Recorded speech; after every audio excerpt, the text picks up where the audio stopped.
You are listening to The Robert Scott Bell Show. These days, it's more important than ever to know where our food and supplements come from. That's why, at Plus CBD Oil, we believe it is critical to manage every step of the supply chain process. It all starts with certified hemp seeds. Our hemp grows tall, like bamboo, and is harvested within 3 months. After harvest, the hemp is dried and sent to our CO2 extraction facility, where our raw formula is extracted. The extracted oil is then lawfully imported to our state-of-the-art in-house laboratory in San Diego, California. There, we convert our raw formula into our total plant complex and gold formula oils.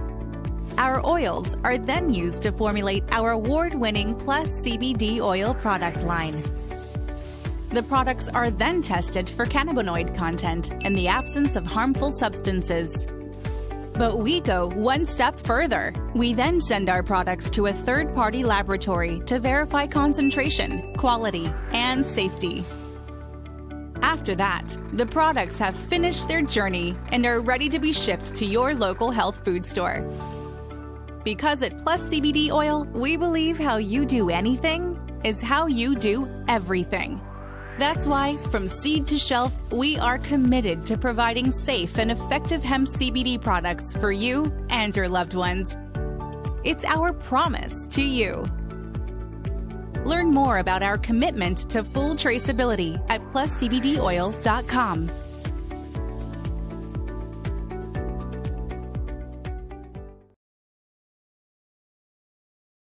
The Robert Scott Bell Show.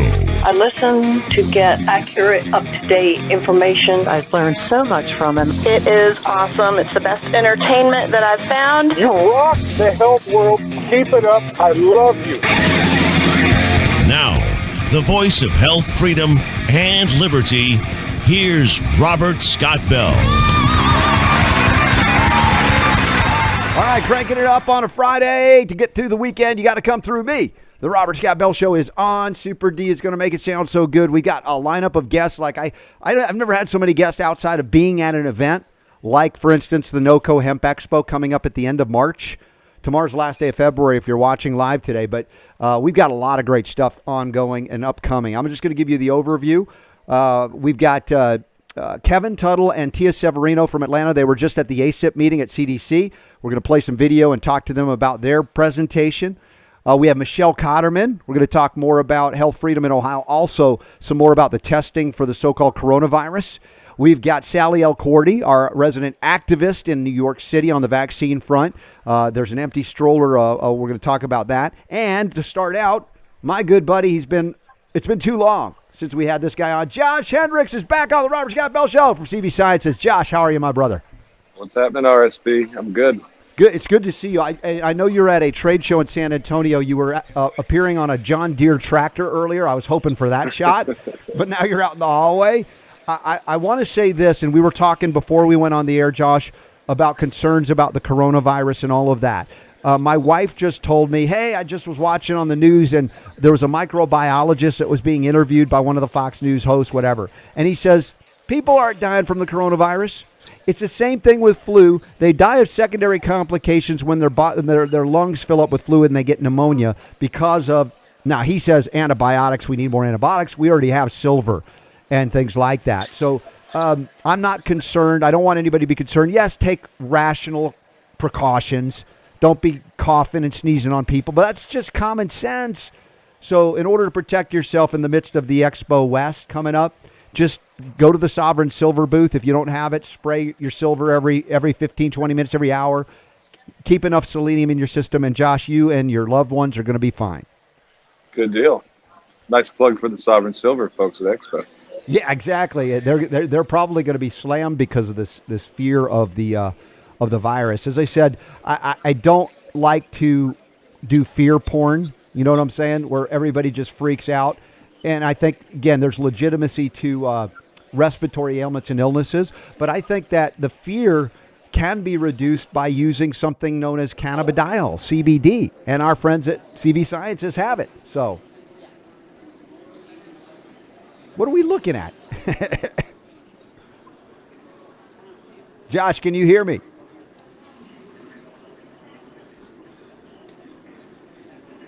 Earth to Josh, come in, please. Are you there? I lost you. Can you hear me? Yes, I can hear you now. So I was just saying one of the remedies that I recommend for everybody is CBD, just to calm their fears and their anxiety, because that alone can suppress immunity. So you're at an agricultural commodity. Yes. Can you hear me now? You can't hear me? All right.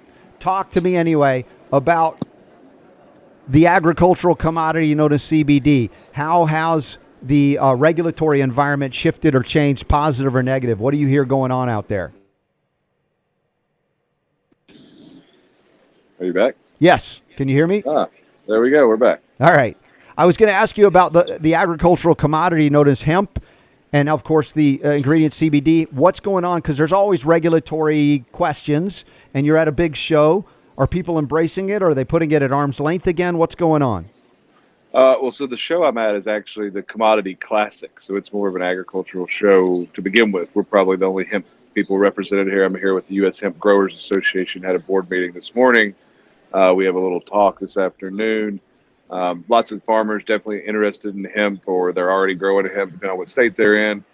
So this is really from the ground level, literally from the ground level type conversations. A lot of it's about crop insurance. Obviously, there's a lot of conversation about CBD and kind of the glut that we're experiencing now, and with the oversupply and the lack of FDA action. I'm sure we'll get to that. But yeah, I think this is more of a farmer centric conference. There's some big players like John Deere and New Holland and machinery type people that we've talked to at length the past 2 days. But yeah, no, it's a good conference, and definitely a lot of interest in hemp, because what we're seeing with corn and bean prices and things like that not being quite what a lot of farmers were hoping with. And then obviously a lot of the talk is around the China trade deals that are happening that a lot of these farmers really, really care about. So, yeah.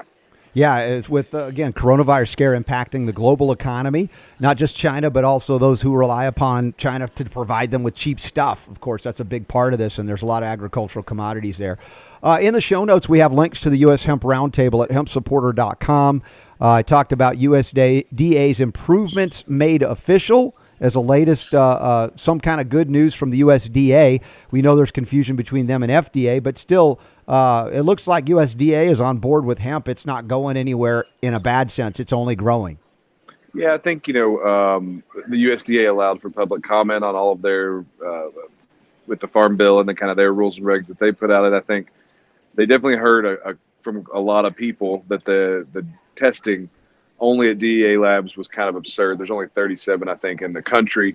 A lot of the states, a lot of the farmers were talking, there's a backup that would cause a huge log jam getting product tested and approved for then sale, et cetera. So it was good. That was a good step in the right direction. There's a lot of other issues that people took up with them during that comment period, such as the 1%, or the THC level, whether it's total THC, Delta 9, if 0.3 is the right number. Those are things that I think they're still debating internally and trying to figure out where they're going to go with that. But that's certainly a step in the right direction to eliminate that DEA only lab and kind of give us a good jumping point there. And then, of course, with the FDA, the new commissioner speaking for the first time about CBD and kind of letting out some positive comments as opposed to anything negative. And we can touch on that too. But that was, again, a step in the right direction. I know everybody wants immediate gratification. But I think with what we've seen over the past 5 years is this is a slow process. And, a lot of people have gotten out ahead of themselves, but certainly moving in the right direction. Yeah, yesterday we saw this piece. It said the FDA chief, the new chief, says banning CBD products would be a fool's game.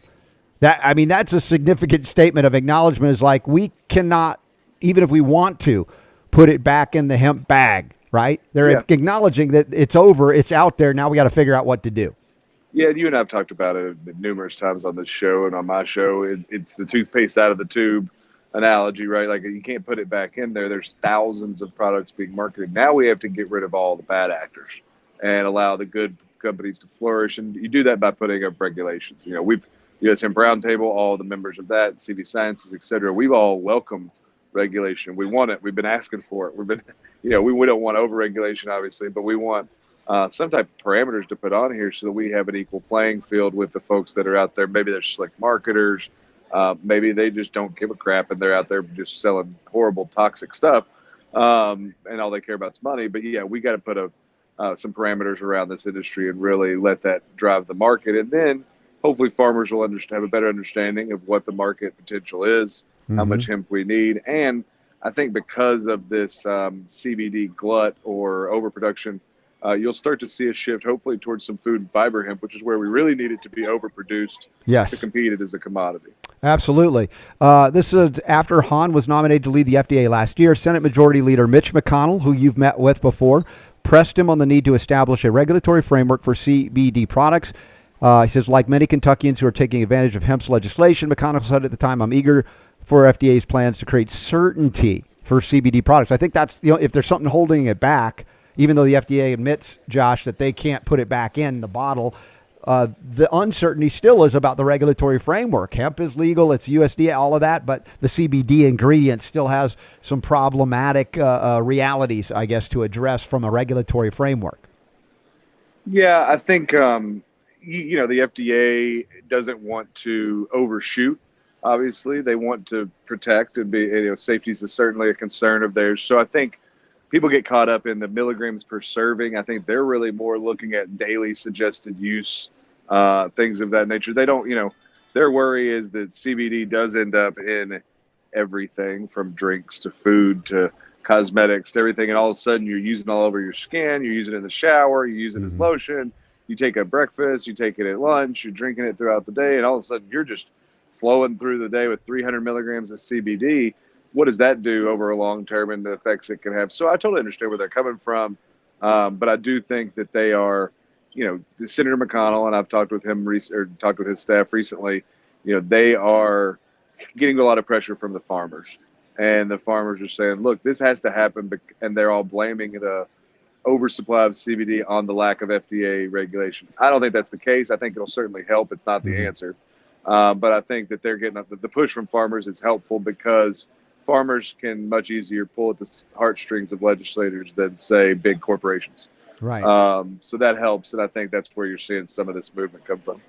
And as far as the glut on the market, in the marketplace, I know we've talked about the U.S. Hemp Roundtable. I've had folks, including yourself, that are on it, talking about being responsible in terms of validating what are in these products, right? And yet there are thousands, perhaps now, of players on the market. Who knows what they are? And my concern is not that they're there so much as concern that if I'm to rely upon any product, I want to know that there's some level of validation, even third-party analyses to say All right, when you buy this product, this is indeed what you're getting. This is not a problem unique to hemp or CBD, but Right. it is an issue that people don't know. It's kind of a blind item for a lot of folks. Yeah, I think that's where the U.S. Hemp Authority comes from, right? We got together and created a self-regulatory agency for hemp products and specifically CBD because there was a lot of questions, and mainly they were coming from retailers or buyers of those, retailers that wanted to feel safe about, because they're once removed and they have their own customers and they want their customers to feel safe. And I think that's where that originated from, but it really became a seal that customers, consumers, retailers, the public, the government, law enforcement, et cetera, can look at it and say, okay, this has been double checked, triple checked, et cetera, to say proper labeling, accurate labeling, proper testing for the bad things that we don't want to see in these products, and kind of use that as a standard bearer to start with. And then obviously people could formulate their own opinions from there based on marketing and different aspects of products and formulations and stuff that they're attracted to. Okay. We're talking with Josh Hendrix. We got a few minutes with him while he's in San Antonio at a major agricultural trade show. And I'm going to see him hopefully longer than a shorter period of time. He's working on his schedule at the NOCO Hemp Expo. But you'll see, I'll be there with CV Sciences at their booth. We'll be broadcasting live. I'll be interviewing lots of cool folks that Josh has connected me with over the last few years. We've been there. I'm excited about that. Remember, when you go to pluscbdoil.com, you can get 15% off with the code RSB15. Now, there's another article here, I think, at the U.S. Hemp Roundtable. It's related to Oklahoma. Josh, it says, urge lawmakers in Oklahoma to support hemp. Is there a controversy of what's going on in Oklahoma? Is it one of the Passover states that they're still like shutting down trucks and confiscating people and sending them to jail? So I'm actually not terribly familiar with that. I haven't seen that article. I'm sorry. I'll read you briefly. It says, in January 2019, local Oklahoma police seized 18,000 pounds of hemp being transported from Kentucky to Colorado. We covered that story. Eventually, the charges were dropped. And it looks like they're looking at SB 1783. Let me pull it up for everybody to see. It says this will probably remedy that. Yeah, so I think that's just that's kind of what I was going to say, is not even knowing what you're referring to in Oklahoma, my guess would be similar to other states where, okay, the case was dropped, et cetera, but it's always good to go in and put in the proper legal framework. So basically what that bill does is probably defines what legal hemp products are and what defines them as legally being transported through the state, maybe requiring the licenses or copies of licenses be with the truck driver, et cetera. And it's probably more of a preventative law to prevent, mix-ups like they had in January. So, yeah, that's a good thing. Okay, excellent. And Josh, I'll ask you some, your farming background. For those of you who are new to the Robert Scott Bell Show, have never met Josh, a family of farmers, tobacco, et cetera, going back generations perhaps. And as we look at this, again, now it's a commodity crop, hemp again. Yet we know that CV Sciences has secured consistently the quality that we utilize here via the Netherlands, yet also investing in domestic here in the U.S. production. What do we have as far as updates on the ability to grow domestically the same quality and make that available? Because we've talked about the price of CBD-type products, hemp products, maybe coming down as we're able to grow more in America. Well, the products that are that we make at Plus CV Sciences Plus CBD products come from a certain variety of hemp. It's a dual-purpose crop that just, quite frankly, isn't being produced here in America at any kind of scale. And if it were, the extraction capabilities here in the United States wouldn't really be relevant for this type of material. Most of the hemp, and I'm using air quotes there, would be higher CBD. Cannabis, lower THC, obviously, to fall into that hemp category. Then the extraction methods can work with that type of stuff. So for CV Sciences, nothing really in terms of domestic replacement for our Netherlands supply, but definitely working with a lot of this domestic material on different product formulations, different product lines, and things like that we have in the works. And still a very steady supply of very clean quality material from the Netherlands. The problem with that doesn't have anything to do with CV Sciences or hemp in general. It really is the fact that the fiber market hasn't taken hold, and we've seen some negative, PR around that recently with some companies struggling to get going there because everybody went out and grew CBD and nobody went out and grew hemp stocks. Right. So, yeah. When we're together at NOCO Hemp Expo, I remember last 2 years, there were construction type companies making fiber board, different things for the house for construction. And I'm wondering maybe there'll be flooring because I had a flood in my house that I'd love to repair, and I'd love to like put hemp fiber on the floor or something. I don't know if that's possible. That'd be kind of cool. Check out Hempwood, little company out of Murray, Kentucky, making hemp flooring. Well, okay, that might be one of my goals when I'm there at NOCO to connect with them and see if we could do a 12 by 12 room together and I could publicize it. I'd love that. Be walking around. That'd be kind of neat. So, all right, any other urgent alerts that you want folks to know? Because it's been a while. You've been so busy traveling and everything, and even in the midst of our NOCO Hemp Expo, you're sitting there trying to go, how long can I be there? And you've got the I gotta buzz out for some political stuff, but I think just like everything, it's really important for people to go to hempsupporter.com. Check that out. Obviously, I'm here representing the U.S. Hemp Growers Association, which is a newly formed group to kind of represent the farming aspect of the industry and really kind of a voice for farmers, whereas the roundtable is more of a voice for consumers and finished products and the marketplace. I think, those two organizations are really something good to keep your finger on the pulse. And then, and just in general, I think people supporting hemp and understanding that this isn't the time to get down on the industry. Yeah, there's a lot of folks out there struggling. There's a big struggle right now around hemp because of lack of regulatory guidance and things like that. So just stay positive about it because we are on the right side of history. We'll prevail. This is nothing new or unique to a new startup commodity type crop and agricultural or even dietary supplement type industry. It's a little unique because it involves cannabis, and that's where everybody kind of shies away from it. But I think if we just continue to push forward and treat it like it's a normal supplement, product, plant, crop, etc., we'll be just fine. So happy to join you again. And Josh, the biggest news today, pointing out the FDA heads going, you know what, we can't do anything about it. You're not going to. And so even if there's regulatory uncertainty, the fact of the matter is, this commodity is not going away. CBD is not going away. They're going to figure out whatever framework they're going to try to put around it. But I want for everybody to realize that despite the uncertainties, one of those things is not that, they might take it away. It's not going to happen. Yeah, and I've spent a lot of my time over the past however many years telling people you can't put the toothpaste back in the tube. I promise, guys, this is just like when they tried to shut down Uber and Lyft, and they were like, wait a minute, there's no way we would be able to do that. We don't have it's like we just have to figure out how to regulate it. That's the analogy I've been given. That's exactly what's happening. And we both know I love to be right. So I'm happy to point out anytime that is the case. Well, Josh Hendrix, you are right, my friend, and I can't wait to see you about a month from now, just under a month from now. We'll be together in Denver at the NOCO Hemp Expo. Y'all, it's upcoming events at the Robert Scott Bell Show website, and it is open to the public, but it is crazy busy, that event. It's so exciting. I mean, it's only growing. From the first time I was there, I was overwhelmed, Josh. You saw me. I was like deer in the headlights. What the heck is this?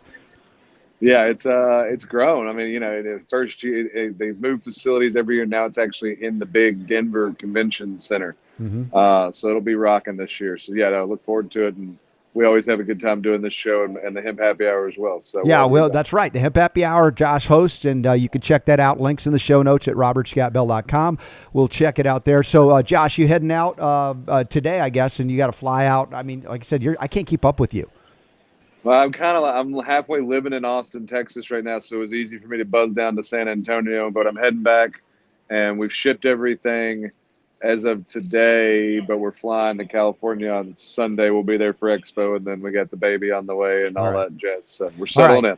Get your silver hydrosol, take extra selenium. You're going to be fine, and if you get a cough or a sniffle and you get nervous, just call me. We'll be okay. I got you. All right, brother. All right, that's Josh Hendrix from CV Sciences. Thanks, Josh. We got a lot more healing to go on the Robert Scott Bell Show. He's linked up in the show notes. You could see him there. He does his Hemp Happy Hour, and we're going to be together again at the NOCO Hemp Expo. We've got some great links to stories in the show notes, including the USDA updates on interim final rules. We got upcoming Sallie Elkordy will be joining us, and we'll talk about the things we were trying to talk about just the other day. Super Don. I was just thinking about all the things going on behind the scenes to get Josh on board from a live remote like that. He had to download the stuff and this and that. And we're like, it's not working. And it worked great. Overall, just a little hiccup or glitch when he lost my audio. Technology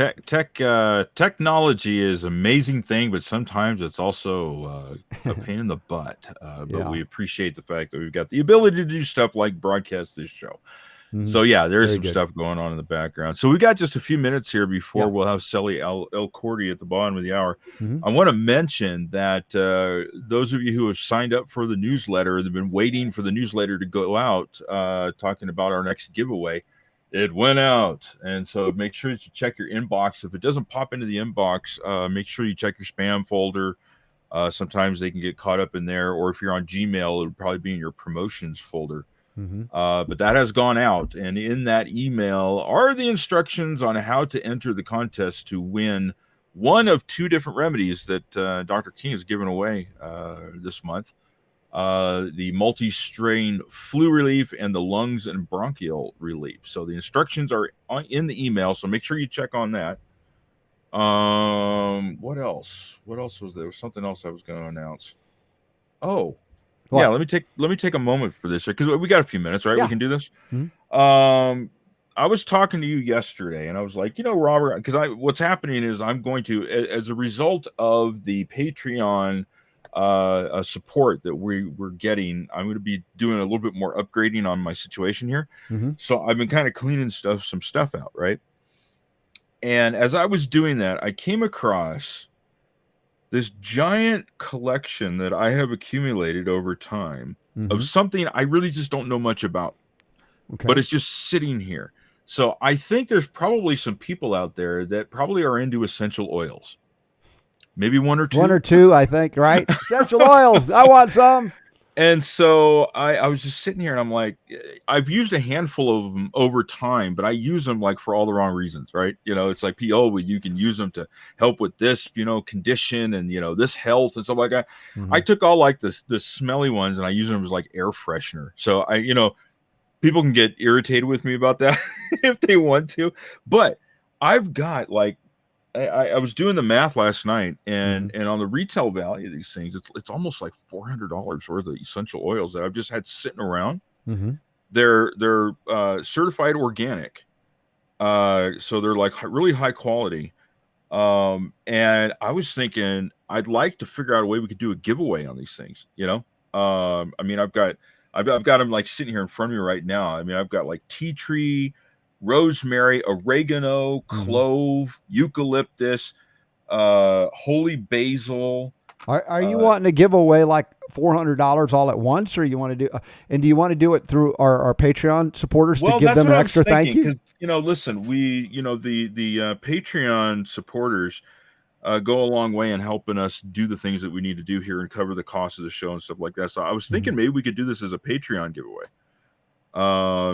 And I mean, $400 in essential oils, that's a pretty good cool prize, wouldn't you say? I like it. No, that's amazing. So folks, if you'd like to get in on this, these are all the Epigenetic Labs and Organics label. Epigenetic Labs became Organics, and these are really high quality. They all retail. They were great. We're not promoting the Organics brand anymore, but these essential oils are great. I still use them. Yeah. They retail on average around $20 a bottle, and I've got 19 of them. So that's almost.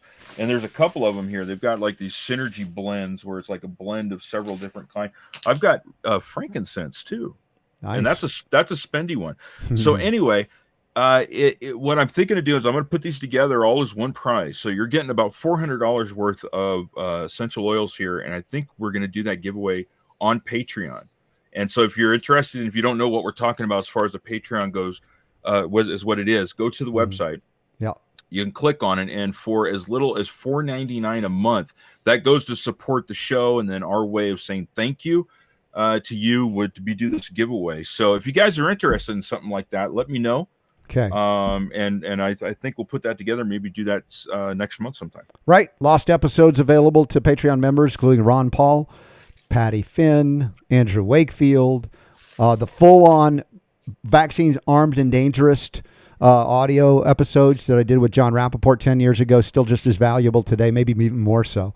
Mariel Hemingway. I'm looking at all of these. These are great. So, and there's more to come. And we've got more. We've got more, that I need to get back up there. So anyway. Very good. All right. So, I just want to reiterate as I open briefly with Josh Hendrix from CV Sciences. And again, thanks. PlusCBDOil.com, RSB 15 gets you 15% off.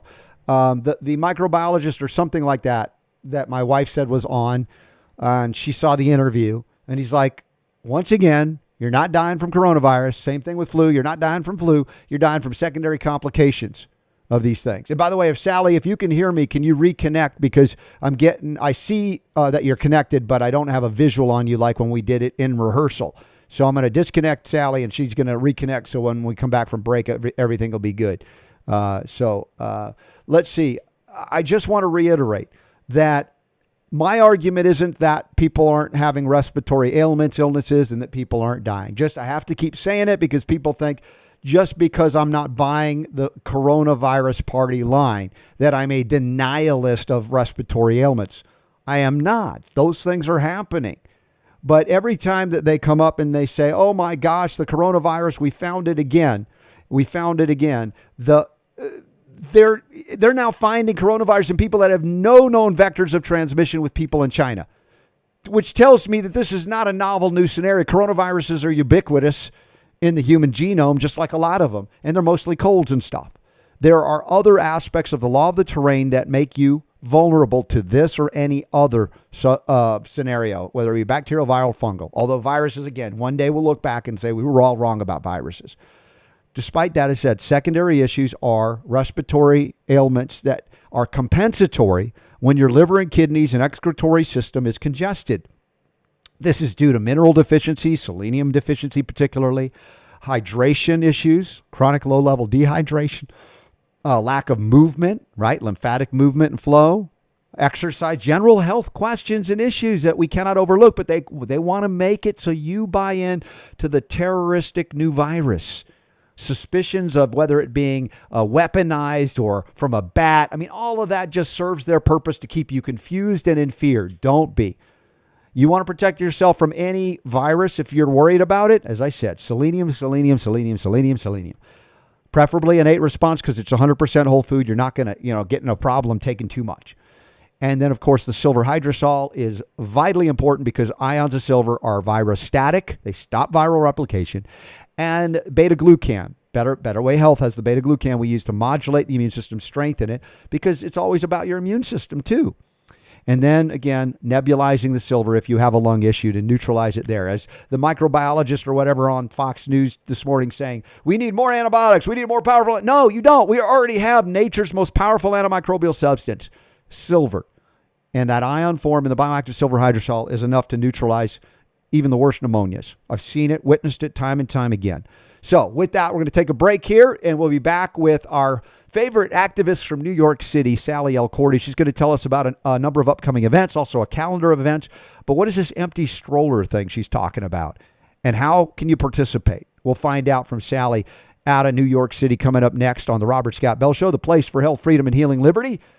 And I'm just here to remind you that the power to heal is yours, of course. And I'll also remind you, please, please, please, set yourself up and be part of Trinity School of Natural Health. There's a lot to learn, a lot to benefit by, and you can help yourself and others. Trinity School of Natural Health, trinityschool.org.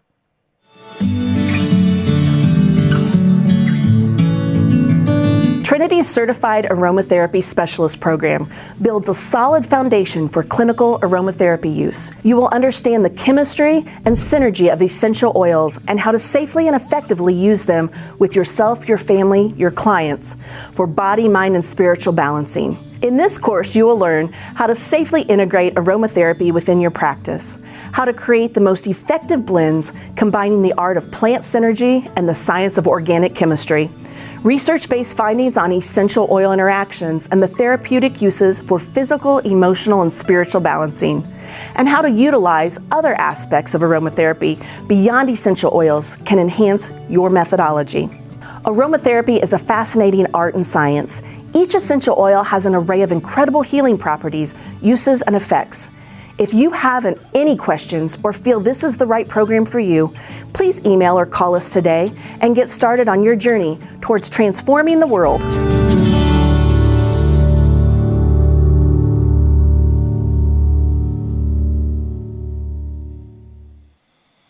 All right, weekend is almost here, y'all, but we got even more on the Robert Scott Bell Show today. Very exciting. And when we talk about upcoming events, as much as there's such a tragedy surrounding vaccine injury, vaccine death, when we come together with people that are on the same page or learning, there can be great joy in community that develops.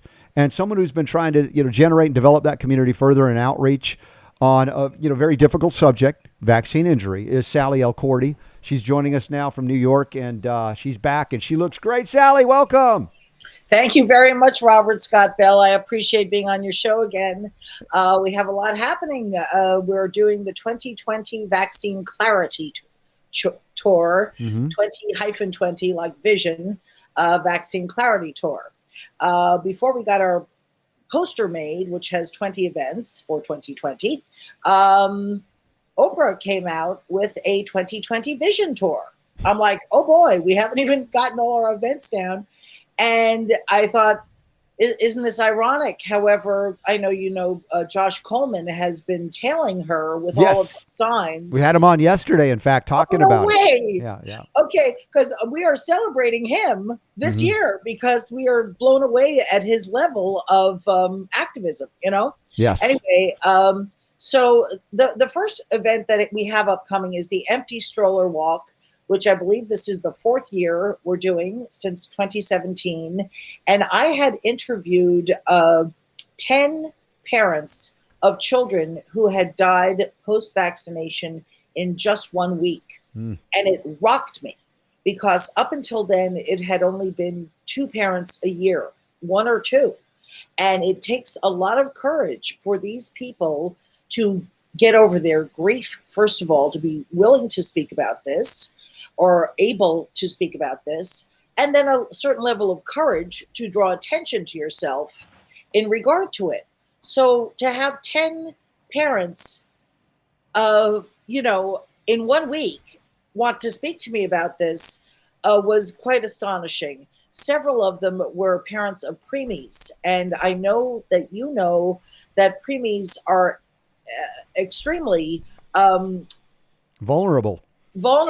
And the AMA has said they realize these children are dying and to keep to the schedule anyway, even though they have crash carts prepared for them after vaccination. And I think that's for all infants. But nonetheless, it's the preemies who are more susceptible because they're younger and their bodies are less tolerant. Okay. So we are doing an empty stroller walk because of all the children that are dying in infancy. But as with a woman I just spoke with again the other day, Margie Schaefer, who just had an event on our schedule. She had a child who just, after the first set of shots, ADD, and then after the next shot, which was the varicella, she said was diabetes.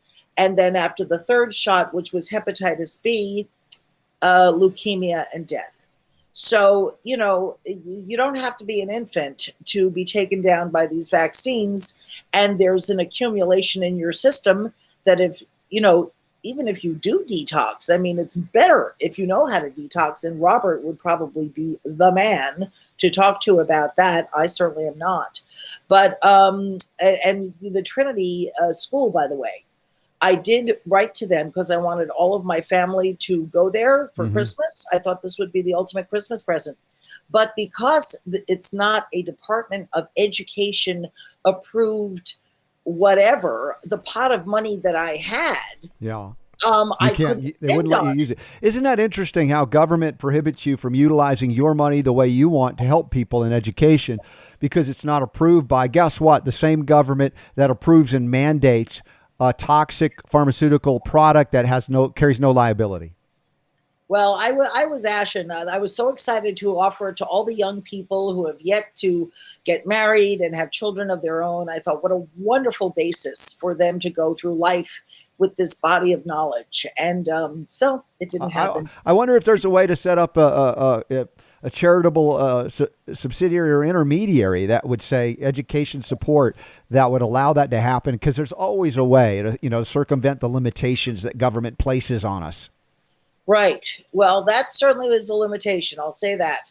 So the only thing I'm interested to learn, I cannot use this money to learn, and it's stuck in this fund, which will only be released, Well, anyway, So, all right. So let's talk. Let's come back to that. But I want to talk to you more about that off the air, because I just think creatively there's got to be a way, because this is too important, and I know you know that too. So let's talk about then again some of the other events. Now, the empty stroller thing, that's not just happening in one place. You're trying to stimulate people taking that idea and going out to the world with it. That's right. It's on Main Street, in local playgrounds, anywhere you want to take it in a public realm. Take the picture of a child who has passed, or the picture from the pediatrician's handbook that shows a baby and where to administer 5 shots at once, and then another one where to administer 7 shots at once.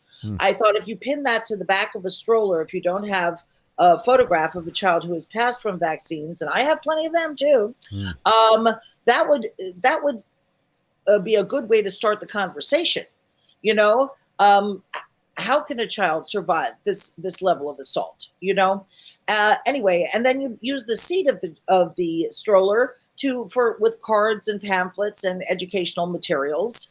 And I have to tell you, the last time I did this, it's not an easy job, people. I'll just tell you right now. I had spoken to 100 people, and I was telling them the conservative number of our infants dying is 10%, more like 15% per Dr. Vera Scheibner, the world's foremost authority on SIDS and cot death. And so, you know, I'm telling people conservatively, 10% of our infants are dying. And, you know, nobody really just cared as a result of vaccination. And so finally, the 100th person, and it was nighttime by then, but I just wasn't going to stop till somebody responded appropriately. And he said, "That's horrible. We're going to have to do something about that." I said, "That's it. I'm going home." Right. This is so tough. Yeah, but you know, you think about the non-responders, and I talk about this all of the time. People are numbed out. They're intoxicated. They're deficient. They're fluoridated in many cases. And the things that you would think in a normal human reaction or interaction that you would get, how outrageous. That's, you know, like you said, that one person finally had that appropriate human response. And you could say that the United States in the industrial world leads all the industrial nations combined in terms of infant mortality first day of life. What do we do that I think only maybe one other country does? Hepatitis B vaccines at birth. SIDS deaths, as you said, they don't acknowledge the link between that and vaccines. And we've covered some bills recently now being on the offensive in certain states saying that they want to mandate that the last vaccine was given on any child's death certificate that dies of SIDS or something along those lines. So where we start, I love that. Yeah, start making those connections. Yeah, thank God. In fact, I've spoken frequently to my legislators about, you know, just put a box on the coroner's report that they could check, you know, but I like this idea is perfect. I have, you know, no problem with anything that moves us forward towards the truth. And I want to talk to you, if I may, about the Smith-Mundt Modernization Act. Have we ever spoken about that before? I don't believe we have. No. Go ahead, please. Yeah, it's really important. This was slipped in, and believe me, nobody knew about it because I was following all bills before I started to get down to just vaccination bills because there were so many. I literally had to put everything else aside. So this was snuck into the NDAA 2012. And the original Smith-Mundt Act was the government is not allowed to lie to the American people. Mm-hmm. The Smith-Mundt Modernization Act means the government is allowed to lie to the American people. So they're using these good men's names in the worst way conceivable by completely flipping the meaning. And it's called propagandize. But that's what I saw at the U.S. Senate hearing. And I thought on measles, and I thought, you know, it's important that the people testifying swear in. But at this point, it's important that the legislators themselves, the senators, swear in. Because each of them, or the only two I could sit through, because literally I couldn't sit through more than two of them, giving these long pharma written nuanced. They had to have been farmer written. No senator who's got that much time to pay attention to one issue. And I thought, we have to make them swear in too. This is wrong. And this is, everything when it comes to vaccines is wrong. Okay, so I hope everybody will take a stroller, put a picture, and my website will be on robertscottbell.com. Mm-hmm. And I want you to look at that closely. There are a lot of important links within that one link, childsurvivaladvocates.blogspot.com. Yeah, we have links up in the show notes at robertscottbell.com to Sallie. And the big poster that you see, 2020 Year of Clarity about disparity on vaccines, Vaccine Clarity Tour, 20 events in 2020. We've already mentioned the Empty Stroller Walk on March 1st. That's a couple of days from now. March 17th, you have a 2020 event. It says banner for parades for St. Patrick's Day. We've talked about the St. Patty's Day parade for a number of years on this show, that you've actively pursued being in the parade. I think, was it 1 year you got rejected? Well, I was rejected again this year in the St. Pat's for All parade. I've renamed it the St. Pat's for Some parade because the first year we marched with a vaccine-free NYC. That was our group. We were accepted, and I thought, this is really for all. They are not kidding. And then the next year, they told me, well, there's a measles epidemic, which you and I both know was a false flag to pass legislation to mandate vaccines, and probably most of the people who watch this show. And so they said, we can't have this in our parade. And I thought, so this year I made up banners because of, and I'll tell you why, I had interviewed Terry LaPointe about medical kidnap, and she's an expert in this field.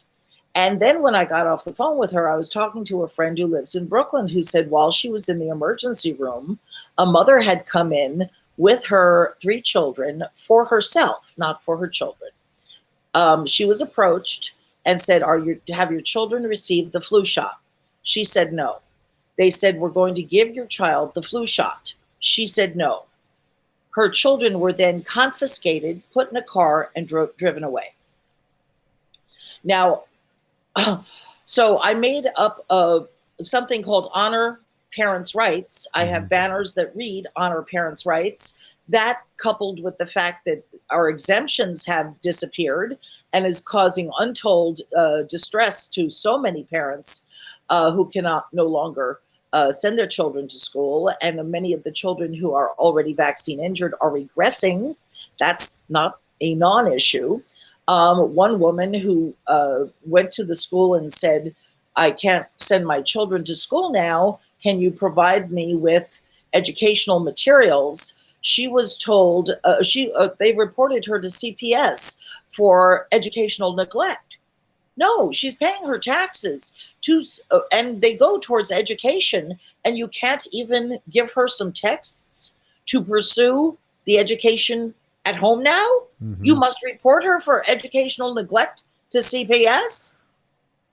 And then confiscation of children, and I've got the link I opened up just now, Sallie, from your page, and I showed everybody the poster about parents' rights. But this one to medical kidnapping is Big Pharma responsible for the majority of the nearly 500,000 children put into the U.S. foster care system. And by the way, they are abused and neglected within that system in horrible ways, including pharmaceutically, but also, we've heard stories of kidnapping and these children in foster care disappear. Sexual abuse, all kinds of horrible things in there. And, we've talked about medical kidnapping for many years. It's just something we can't do all the time, or we couldn't function. It's so depressing.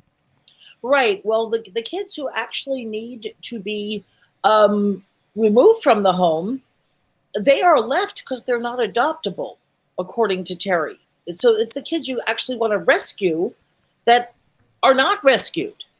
And the children who are adoptable, the children who are unvaccinated, the most adoptable, they're in the best condition of all, right? So, okay, let us continue. So I have this green banner with shamrocks that say Honor Parents' Rights. And we hope to march this year in that parade. But they said, no, we know that you're really anti-vax. And I said, we are vaccine aware. We have to change the conversation. Paul Turner started that, and I love it, because when you change the conversation, you get, it's the correct perspective. Were I unaware, I too would be behaving like the people who rejected me. But I am aware. And it's not easy to be aware, as I just explained, in terms of trying to convince people to consider the mortality of our infants. So, all right. So this is, we're going to the major parade now, as we've done every year. And we, if you want to contact me, I will leave a contact in the comment under the link I just left. And you will be able to contact me and say, I'd like to join you. And we stand on the sidelines, as we've done every year. And next year, hopefully, I will apply in time to march in the parade itself. Yay. Because I think honor parents' rights is something that would be an acceptable way to go. Well, there's high-level discrimination against people who hold differing views on the medical church. Not just the vaccine issue, but that seems to be the most contentious one. And you have been at the forefront of stepping out, uncomfortably so, to say, hey, we need to look at this. In fact, it might be appropriate to ban it. And why would I, as a libertarian kind of guy, say I would support a ban? Well, because the way vaccines are marketed today are based on fraud, deception, coercion, force, and any other product out there that's not in the medical protected class would be immediately banned for going out into the marketplace based on such realities. So the law already holds you can't defraud people. That's based on the common law. And so we know that is being violated on the vaccine front. But ultimately, I stand for choice. For those of you who want to choose it, even if I might disagree with it, I'll try to convince you through my experience and knowledge base that it might not be a good idea, but I would not use the force of government to stop you, because that violates your freedom too. So it's a sticky situation. I don't want to see those things out there, but at the same time, if we are not for choice, then we are also violating the thing that they're violating for us, taking away our choice. And I don't know how much time we have left, but I do want to speak about the, so I hope people will join me in New York City. Yeah. That banner is for you to grab from the website, from the blog, and print up and use yourself in whatever parade you're at or in. Honor parents' rights. Yeah. I can't believe it was rejected, but it was. I don't expect that others would, though. I really don't. Well, you do have a couple of minutes here, Sallie, and I know that there was another event, Autism Awareness Day, April 2nd. That's also linked up, and there's a link to the Gather screening, and that's you and Yuka putting together Vax to the People's Choice. And I want people, if you're in the New York area, to go see it. I've got, right now, I've got the DVD. It's streaming as well. But if you can get together as a community and come to a theater and see it and do Q&A afterwards, it's a great educational opportunity. Right. And Heather Walker, who is the NVIC New York person, and I really want you to look at the bills that are in New York, which on March 3rd, we are going to Albany to lobby against at nvicadvocacy.org. You will be blown away. I believe the worst, and it's hard to say which is the worst. We have the pending HPV on the schedule, the pending flu shot on the schedule. And this one, though, is all vaccines without parental consent from 14 up. So please, they're publishing a new version on Sunday. Check it on Sunday night, if you will. Okay. Now, in terms of the vaxxed screening in Queens, New York, which I hope people will attend, Heather Walker, who's the lady I just spoke about, is going to take your questions afterwards. Others may join us as well, but I really feel that this woman is a fantastic source and has an autistic child. I've also invited one of the mothers who have lost infants, because Vax 2 is not just about autism. It is about people who have lost children to vaccination. So, and also the unvaxxed, oh boy, I have a whole blog just on that, which I'll add to my blog, my other blog that I'm directing you to, all about unvaxxed children. It will make your heart sink how well they are. That to me is one of the most extraordinary and happy and uplifting things about The People's Truth, the sequel, if you will, to Vaxxed. And you get, partway through and you see obviously more of the expansion of understanding of vaccine injury and even death. And then the parents then who have subsequent children who are not vaccinated. Amazing. No chronic disease, no ailment. It's just absolutely stunning and very uplifting to your point. By the way, we have the link to the Gather thing, and it's just now being promoted for the first time. So there are reservations available. I want you to get off your aspirin in New York City to go see this thing. And the deadline, you still have 23 days as of today, the airing of the Robert Scott Bell Show. So there's time, but don't wait around. Be part of it and invite a friend or two that will be transformed in a positive and powerful way by seeing this that they don't want you to see. But, if you want to save the lives of those yet to be harmed, they could be stopped from the harm by seeing this film, I believe. So that's April 2nd, Autism Awareness Day. Yeah, perfect day for that. So, Sallie, it's so great to have you on. I think this is the first time you're on since we transitioned to the video format, and I was nervous that you wouldn't be able to connect, and you have been like one of the top flight quality images and communication interfaces since we've been doing the show this way. So, Sallie, well done. Way to go. Well, I just want to say one thing.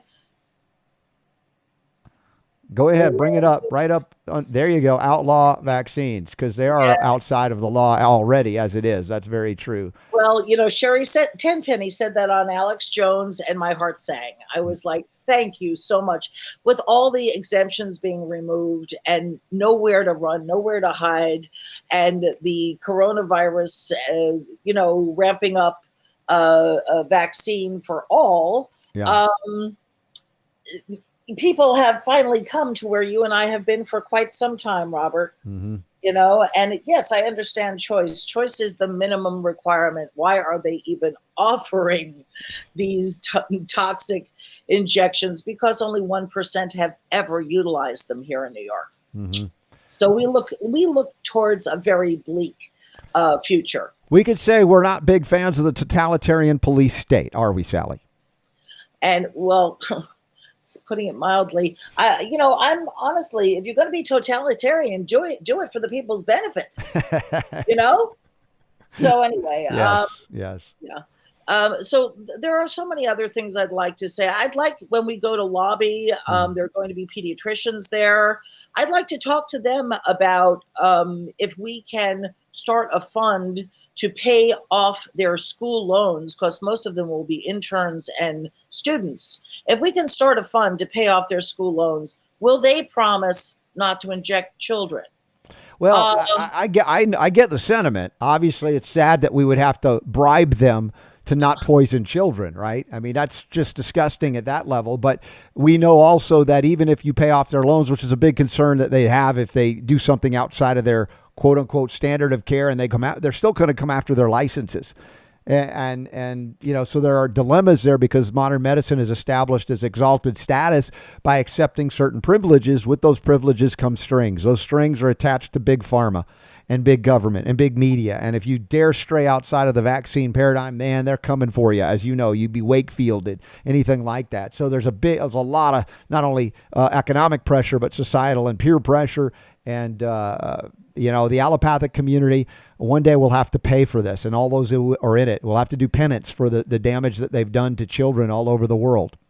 Well, I talked to a journalist for Vac Truth who said she was speaking to a pediatrician, and she spoke candidly to her and said, I have killed 3 children a year for 10 years, which is as long as. So who do you know that knocks off 30 kids in their professional life? Yeah. The only difference between them and poachers, because they're both in it for money, the only difference is, I don't know, I heard some more noise. The only difference is they don't stuff the heads and mount them on their wall. Right. And this is horrible that I'm saying this, but it's true. Sallie, in the second hour, I've got Michelle Cotterman. We're going to talk about this and a lot of other things. Also, at the bottom of the hour, Kevin Tuttle, who had a brilliant presentation at ACIP about Nuremberg. So, and Tia Severino. Tia is also going to be on board. So we got that coming up, Sallie. God bless you. You just knocked it out of the park.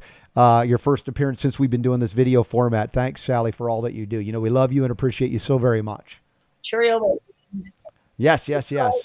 All right, so we got a lot more healing to go on the Robert Scott Bell Show. I'm going to take an early break here on the first hour of the show so we can get Michelle Cotterman in the mix for at least a half hour because there's a lot to talk about with her in Ohio, health freedom stuff. Also, I've asked her to do a little homework. Don't know if she had time, as they're saying there's coronavirus maybe in Ohio. I want to know how they're testing it. Did you find anything out?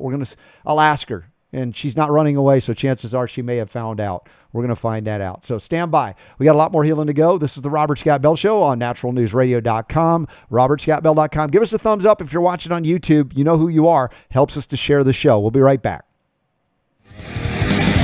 The Robert Scott Bell Show.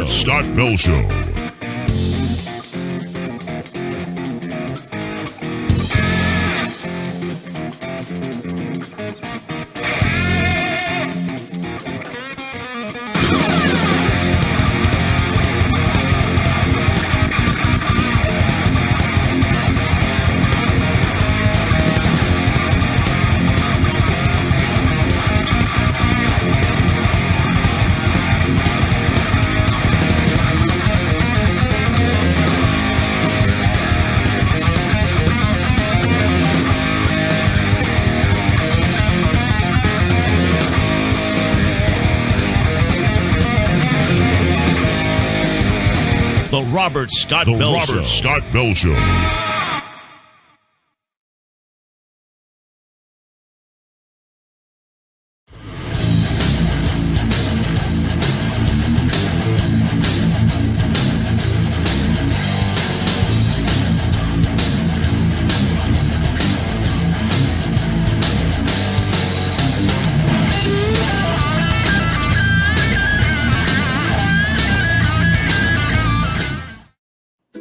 Have you ever watched a movie with superheroes and villains? If so, you already understand the science of drinking hydrogen-enriched water and how to unlock true health. Allow me to explain. In our bodies, we have a natural struggle between superheroes and villains, with molecular hydrogen being the superhero and oxidative stress the villain. So how does knowing that give you the tools to unlock true health? Your body is naturally designed to fight oxidative stress through specific bacteria in the gut that creates hydrogen on their own. Pretty awesome, right? So why does this matter? Well, in most people, the hydrogen-creating bacteria is gone, and cancer and disease soon follow. So the real question is, why aren't we trying to fix this every day? Well, the answer is simple. It's hard. Even the most healthy of individuals who biohack take months or years to achieve this balance. But how do we get there without taking months or even years? After years of study and development, we discovered and designed the perfect technology that made it all possible. We call this technology Echo H2 water. Within minutes of drinking hydrogen-rich water from our Echo Hydrogen water machines, you are back in control, balanced, and feeling amazingly hydrated and healthy. Having your own Echo Hydrogen water machine is kinda like having your own team of superheroes on call, always available to fight the villains in your body. Pretty cool, right? But don't just take our word for it. Get your Echo H2 water machine today and quickly bring your body into balance with hydrogen. I'll be right back.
The Robert Scott Bell Show. I listen to get accurate, up-to-date information. I've learned so much from him. It is awesome. It's the best entertainment that I've found. You rock the health world. Keep it up. I love you. Now, the voice of health, freedom, and liberty, here's Robert Scott Bell.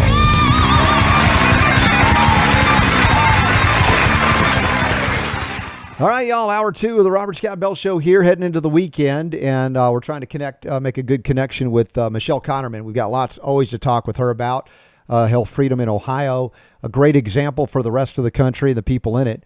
I will say this, as I was watching briefly, Michael Bolden from the 10th Amendment Center does his twice a week or maybe 3 times a week updates, and he was referencing the $2.5 billion that was requested for coronavirus stuff at the federal level by Trump, and then he's attacked by the Democrats. Pelosi, it's not enough. He's like, well, send whatever you want.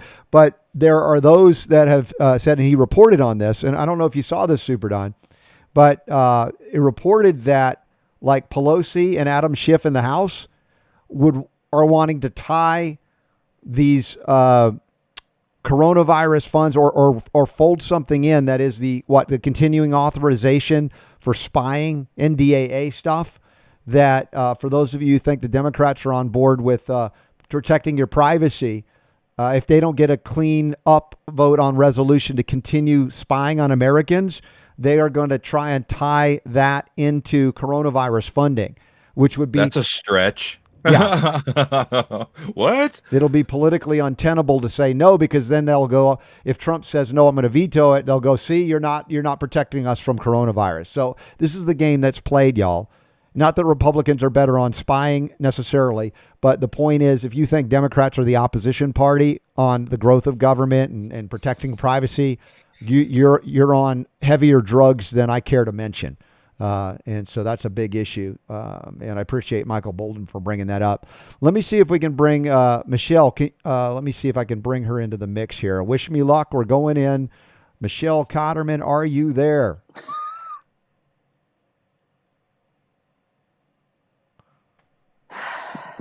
I see you, but you must be on a big delay.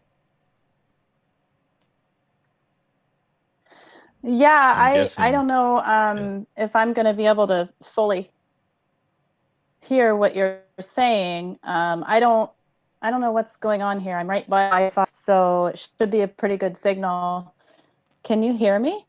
Yes, I can hear you on delay. Could you first answer the question when you hear it come through about the testing for coronavirus? Were you able to find out anything definitive as to how they're testing it in Ohio?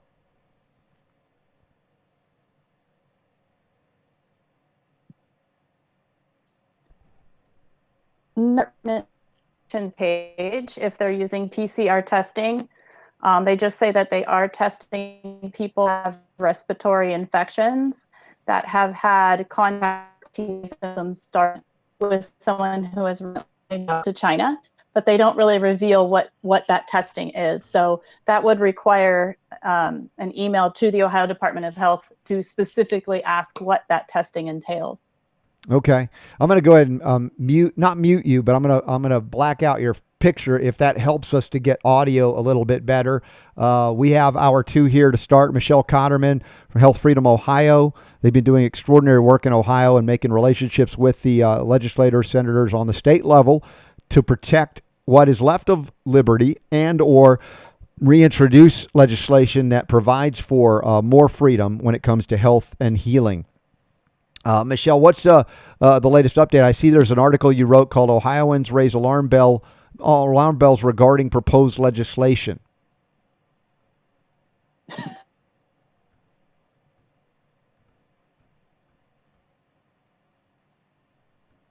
Are we getting anything? Nothing. That's quite the delay. It's like we're doing an interview with somebody from Robert, Mars or something, right? Yeah, sound keeps coming in. It's like chopped up. I don't know why the signal is so bad. I don't know either, but maybe if you can, just get me through this Ohioans Raise Alarm Bells Regarding Proposed Legislation. I'll let you let it rip for a few minutes.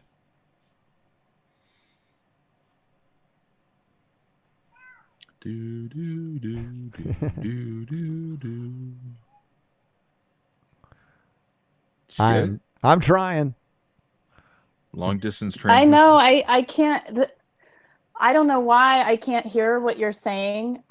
It keeps coming through real choppy. All right, so and I'm gonna message I'm kind of like catching pieces and parts of words, so I don't know.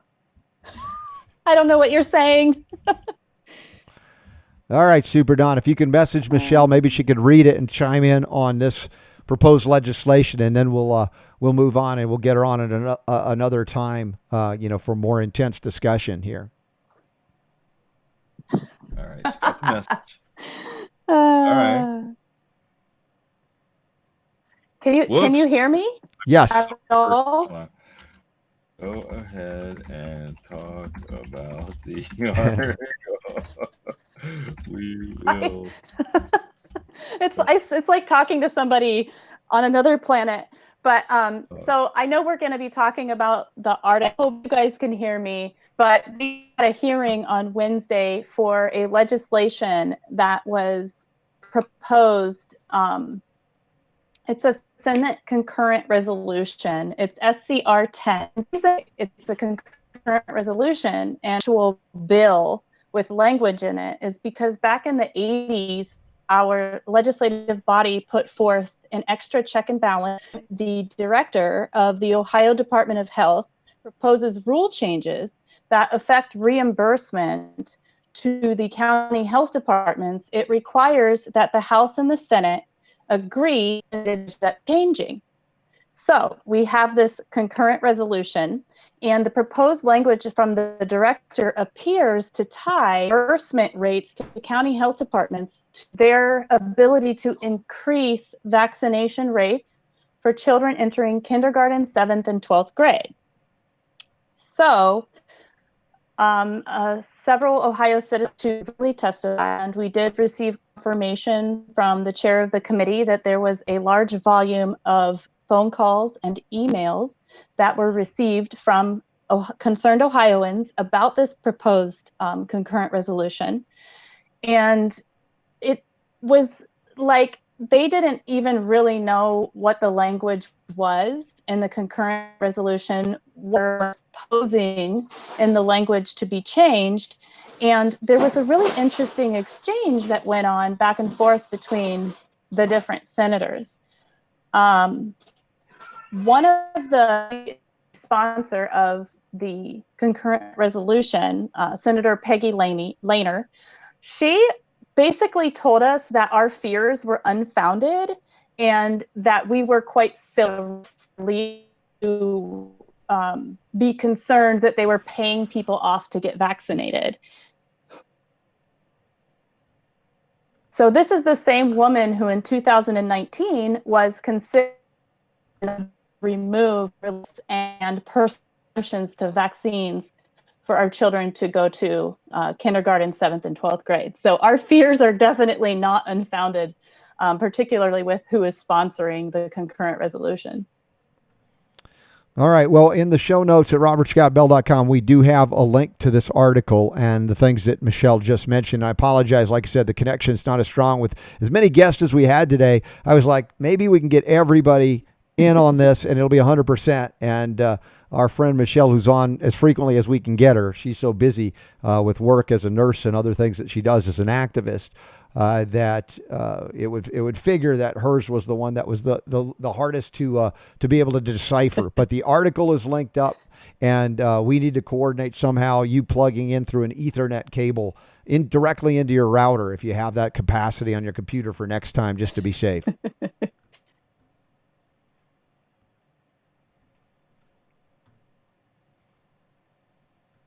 All right. I agree. All right. Thanks, Michelle. We love you. Appreciate you. Hello to Nadra and all your whole family as well, and all of our friends that are doing the Health Freedom thing in Ohio. And we'll see you in July, and we'll talk more about the event that's coming up. Mm-hmm. All right. That's That's Michelle Cotterman. Super Don. I'm like, oh, man, really, Michelle? Of all the ones that we had, she's awesome. She's awesome. Way better than what you heard today because it was just a connection issue. It's not her. These things happen. This is what happens in live radio or live broadcasting, as it may be. So yeah. But we got it in the show notes, so y'all check it out. The links are there to the Ohio issue as well. And as she said, she's not familiar if it's anything different than PCR in Ohio. She has to send an email to find out, but chances are that's all it's going to be. And I reiterate that the fear over the coronavirus, I believe, is unfounded other than if you normally fear the flu virus. Because the issue with that is not that you die of flu, it's die of secondary complications due to pre-existing conditions, other things that are happening, aberrant metabolism, immune deficiencies, etc. So I don't dispute the reality of respiratory ailments. I have to say it every time, so y'all don't throw stuff at me to say, oh, he's denying that. No, I'm not. I'm talking about the things you can do to protect yourself, even if it's a real deal, new weaponized virus, which it's still in question. Could be, but still at the same time, it's not the thing doing direct killing. If they have to use PCR to find it, that should be all the evidence you need. Secondary complications, respiratory ailments, pneumonia, that's a real concern. We have ways to deal with it here on the Robert Scott Bell Show. Any questions, Super Don? No question. I was just letting Michelle know that everything's good, and we'll just we'll reconnect another time. Mm-hmm. Since we're talking coronavirus, I did my normal routine this morning as I was, seeing what's going on in the news, and really what it turns into is what is the latest and craziest that I can find about the coronavirus. And I don't know, maybe the Sun, it's a UK outlet. Maybe they win the prize for the day. Oh, I see this. I see this yeah. article. Yeah, check this out, y'all. Hot dog. Dog tests positive for coronavirus, and he's quarantined in Hong Kong, sparking fears pooches could spread the killer bug. Really? Dog coronavirus? This is where they're going? And it's interesting. Again, the pet dog of a coronavirus patient in Hong Kong tested positive for the deadly disease. Again, this is all propaganda, in my opinion. The owner of the dog, Yvonne Chow Hao Yi, who lives with her beloved Pomeranian, tested her pooch after being diagnosed with COVID-19. Now, it doesn't tell us what tests they gave, but it's likely, once again, PCR, and they quarantined the dog. I'm just looking as I'm reading down this. The department spokesperson confirmed the Pomeranian's nasal and oral cavity samples were tested weak positive to COVID-19. However, they did not explain why they tested the animal in the first place, nor how they tested. But isn't that interesting? They say it's a weak positive. Weak positive. But the thing, any positive that you get via PCR, Super Don, in my opinion, is weak because it took a PCR to find it. Yeah, I mean, I've seen reports of how they say the coronavirus can exist on surfaces for up to a certain number of days. So does that mean then if you test your coffee table for coronavirus, do you need to quarantine it because we found traces of coronavirus on the... I don't know. Isn't there a difference? I mean, imagine it's a dog. It's a Pomeranian. If I had a Pomeranian, that Pomeranian would be sharing my microbiome because they're so cute, and you hold them and cuddle them and stuff like that. So, let's say you had some coronavirus and you were hugging the dog, and then they say, "Oh, wait a minute, let's swab the dog. Oh, look, your dog has corona." That doesn't mean that it's actually infected with the coronavirus. That just means that perhaps they found whatever it is that they're calling coronavirus on the dog somewhere. Because my understanding, and whatever, I guess things can change. There's some weird stories coming out. Like yesterday, they're talking about how people that are getting it and then they're being cleared and then they're showing up again and they've got it again and it's reinfecting them and now it's dogs.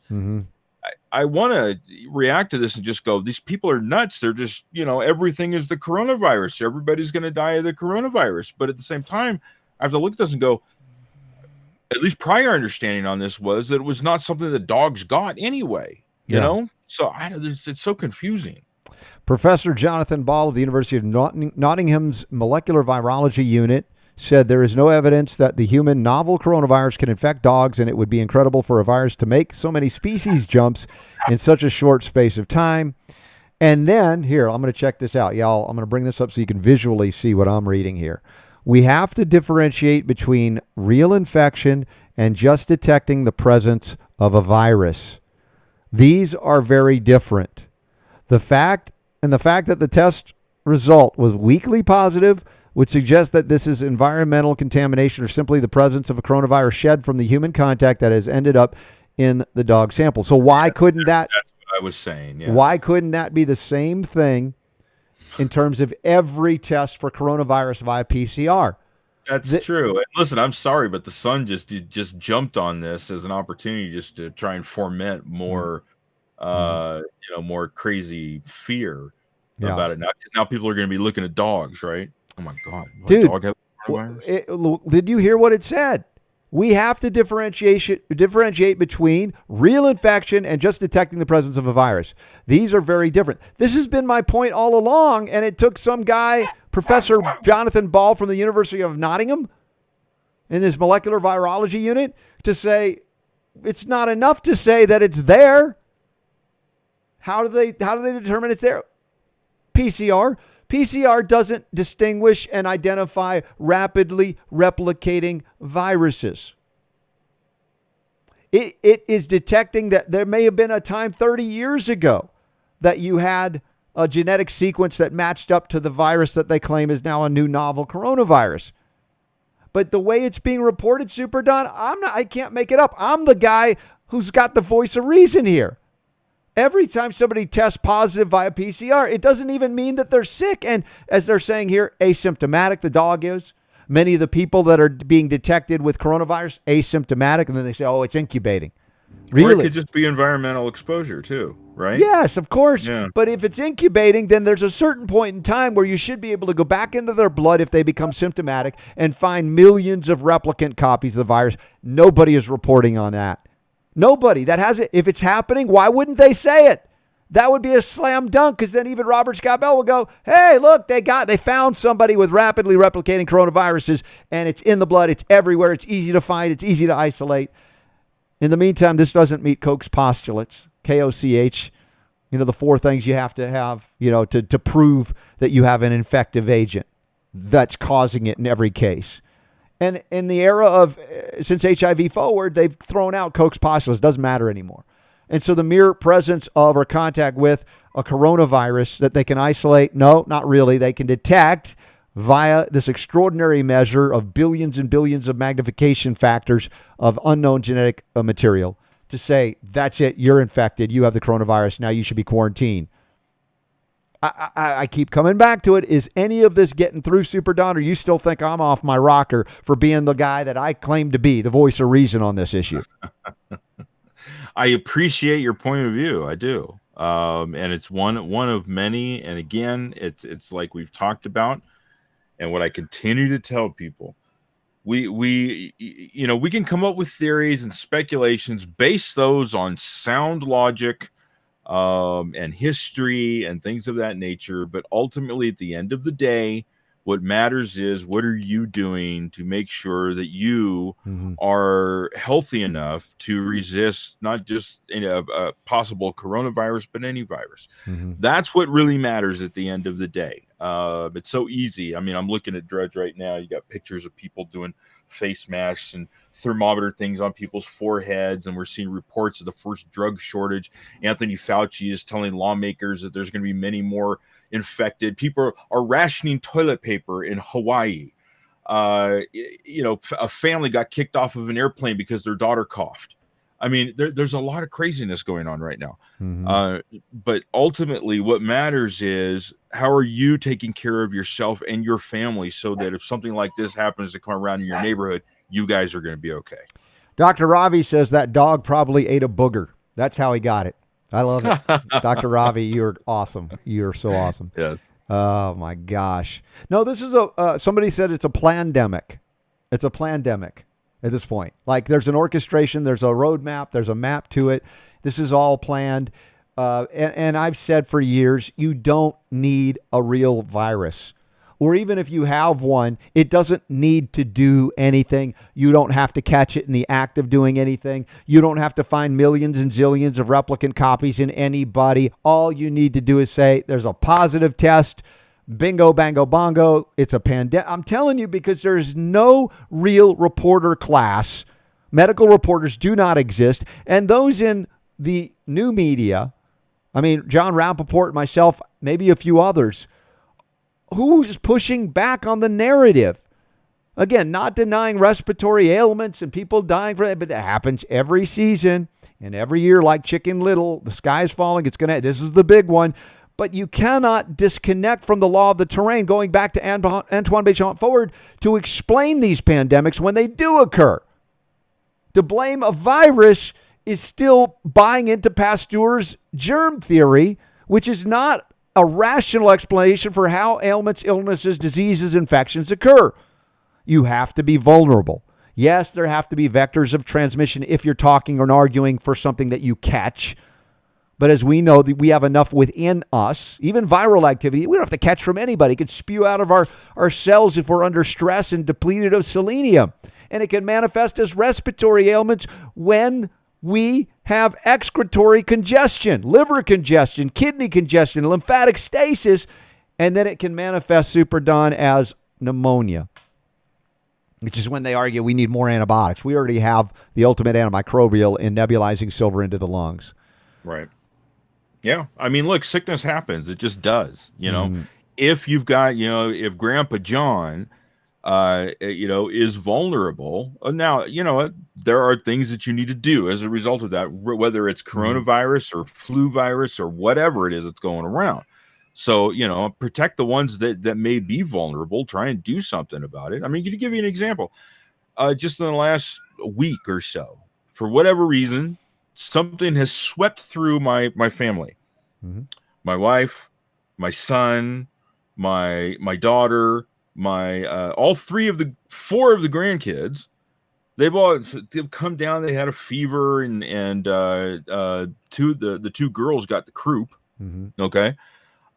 So Grandpa has been taking his daily minerals and had his living fuel, and I've been just like spray up the nose and stuff with the silver and stuff like that. Didn't do anything to me. Now, maybe I just got lucky. Maybe I want you to add this into the mix, Super Don. Do you have any CBD still? You do, don't you? Right here. Like I said, for the anxiety, the anxiousness, the fear. Right. I'm not saying that you have that, but again, that's a big part of this. Ratcheting up fear. Fear can induce disease. Fear can induce vulnerability. Fear can diminish minerals in the body. Stress, fear, all of this, anxiety. So hitting another dose of plus CBD oil.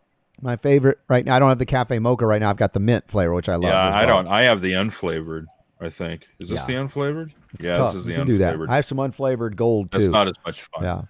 But I've got the red. I've got the gold. I've actually got some of the paste in the kitchen. Like I said, I've got the silver in the liquid. You can get it in the nasal spray, which is what is really helpful in a time like right now. Yeah. Because you can very easily catch something, from breathing it in. And like I said, respiratory ailment season, flu season, cold flu season.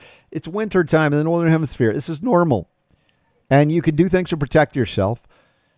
But, if you got tested via PCR in the midst of any number of ailments and illnesses you described, they could say, hey, it's the coronavirus. It have nothing to do with what's going on in China, but hey, it's coronavirus. Now they've got you thinking coronavirus death.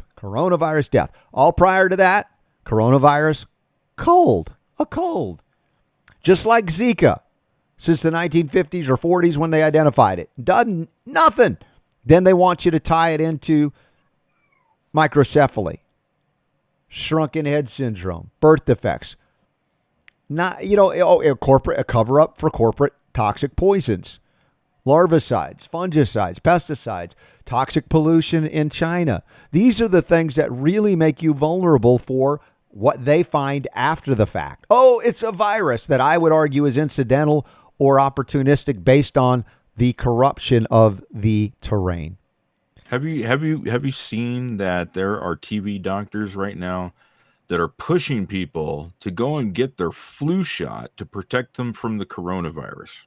Yeah, it'll make it less marketing. bad. It'll based on nothing, based on the nothingness, the nothing burger that the scientific community is on this and so many other vaccine issues. Flu shots. Geraldo Rivera, my wife says earlier today on Fox, going, get your flu shot. It's the only, I mean, it's like, Geraldo, right? You're qualified. But then again, Dr. Bernie Siegel's probably going to say the same thing, and he's a doctor, which tells you all you need to know about a medical degree. You ain't using the sense God gave you. These realities although let's give credit where credit is due. I don't have this video clip, but did you see the video of Dr. Drew Pinsky? I think he's on CBS. You told me about it. What did he say? Yeah, he basically just said that it makes him furious about how the media is reporting so irresponsibly about this thing. And he told him that the media just needs to shut up. That, you know, they don't know how to report on medical stories properly, and all they're doing is out there just freaking people out and making people afraid. Yeah. And he kind of ranted the other day on the news. So we'll give some kudos to Dr. Drew Pinsky. Don't normally do that, but in this case, he's right. Yep. Yeah, that's very cool. By the way, there are a lot more people watching this live than are thumbs up. Unless you really don't like what's going on, please thumbs up us on YouTube because it helps others to discover the show. We're not denying respiratory realities. We are acknowledging them. I always acknowledge them. But causation is important to discuss and debate. Michael Bolden says Corona beer sales are down because of the fear over the coronavirus. Another great reminder that government-run schools are really dangerous. That's just dumb. I mean, that's classic, though. You know, how do you observe how we get so dumb? Government indoctrination centers, right? Officer Hayes, RSB, mold is a silent epidemic. Now with 5G affecting oxygen levels would be the effect of mold growth. Mold is a killer to the upper respiratory system. Again, there are a lot of confounding factors. To say it's one virus that you have to find by PCR is absurd. It's so infantile in terms of intelligence. It's just lacking, completely lacking in that way. So hold on here. I just did a boo-boo. I hit the wrong button. My bad. Hold on. Let me get you back into the mix here. Like, what happened? I did that. I hit the wrong button. Let me see if you're there. Are you there? I'm here. Oh, and Tia's here? Okay, Tia's here. I'm going to plug her in. Let's take a break here. In fact, I'm going to go out with Tia's presentation at the ACIP meeting. And while we're on break, I'll plot her into the shot so we can talk about that. And we're also going to have a very special guest for the first time that also presented at ACIP, and he brought on the Nuremberg trials and did a great thing from the great show of the 90s, the comedy Friends, at the end of his thing, which I was watching. I was like, what is that? That was really cool. What was that? We'll talk about it in the moment. But check out Tia Severino, our favorite activist from Atlanta, outside of my mom, of course, and give a watch to what she did presenting to the ACIP group at CDC I think it was yesterday or the day before. Here we go. In February 2018, I watched this panel unanimously approve the new Hepaslov B vaccine for hepatitis B. This vaccine contains a new adjuvant that has not been tested with other vaccines. It is completely unknown how it will interact with adjuvants currently being used. Questions were asked about this, and your secretary stated that, generally speaking, vaccines can be given at the same time as other vaccines, but should be given in a different limb. Giving vaccines in different limbs does nothing to stop them from mixing in the body. This is common sense. Yet this ridiculous notion was accepted by this panel. Everyone voted yes. After voting, one of you did express concerns about the heart attacks in the trials and asked when information would be available from the public data surveillance system. The answer? It'll require people to be using the vaccine. This vaccine was rejected twice by the FDA. But now that you approved it for market, our children, the public, get to be experimented on.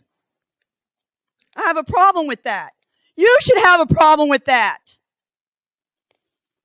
Patients must be told about all potential risks with medical procedures. But for 3 years, the public has not been told that they're part of a test group. Here's an example. I have a friend named Isaac Lindenberger. He said I could talk about his experience. After his younger brother Ethan's story became a national conversation, Isaac decided to get his vaccines for college. He went to the health department. They gave him 6 vaccines, 3 in each arm. One of them was your new Hepatitis B vaccine. Isaac was not told that this was a brand new vaccine that came with a heart attack risk, that it had never been tested with other vaccines. He has no way of knowing what the long-term risks are for him. You know, your suggestion to give it in another limb, even that wasn't done. They gave it in the same arm with 2 other vaccines. So like it or not, Isaac's part of your test group. Will he develop heart disease or autoimmune issues from this experimental vaccine? If he does, who's going to be held accountable? Nobody's liable. They make them, you approve them, and then you wipe your hands clean. But guess what? We're awake. We're watching you. Your efforts to censor us, all your propaganda and your labels, they're failing. People are waking up, and we're not going away. Thank you. Today, we live in an omnipresent cloud of charged particles emitted by electronic devices, electromagnetic fields, WLAN, and radio waves. These particles penetrate our bodies and heat the water in our body tissues. Recent scientific studies have shown that this particle flux not only heats the cells in our bodies as if we were in a microwave oven, but damages them as well. At Key Technologies, we want to protect you from the negative effects of such particles, so we have developed the Key Home Cell and other products. The Key Home Cell creates a protective field that works like a filter, intercepting any dangerous particles before they can enter your body. Here we have a partial look at the inner workings of the Key Home Cell. The Key Home Cell generates a charge exchange between the water tubes, thereby discharging free electrons and releasing them into the room. Within 24 hours, the Key Home Cell creates a torus field. The free electrons formed in the torus use their negative charge to bind to the positively charged harmful particles, thereby rendering them harmless to you. The torus field has an effective range of 16.4 feet above and below, and 24.6 feet around the device. The torus field created by the Key Home Cell is transmitted and provides you with protection through the walls of your home. Not only humans and animals are shielded from harmful radiation, but plants and food too. Whether mobile radio waves or WLAN, any particles that come within the torus field can no longer cause any harm to you or your family. The Key Home Cell provides you with all-around protection, allowing you to communicate with absolute peace of mind when using your cell phone or any other electronic devices. The Key Home Cell's free electrons are transmitted into the water through the torus field and repairing the water structure that was destroyed by radiation particles. Water regains its ideal vibrating hexagonal grid structure. The difference is easy to taste and can be proven with laboratory testing. This type of perfect hexagonal water structure is found in fresh spring and healing water and has also been seen in snowflakes. The same effect happens with our food, which also contains water. The Key Home Cell greatly reduces radiation exposure from cell phones, laptops, WLAN transmitters, mobile terminals, and other sources of radiation. The Key Home Cell drastically reduces the thermal stress on your body tissue. It is very fast and very easy. With the Key Home Cell, you will experience a new quality of well-being within your home and more life energy without any unhealthy exposure to radiation.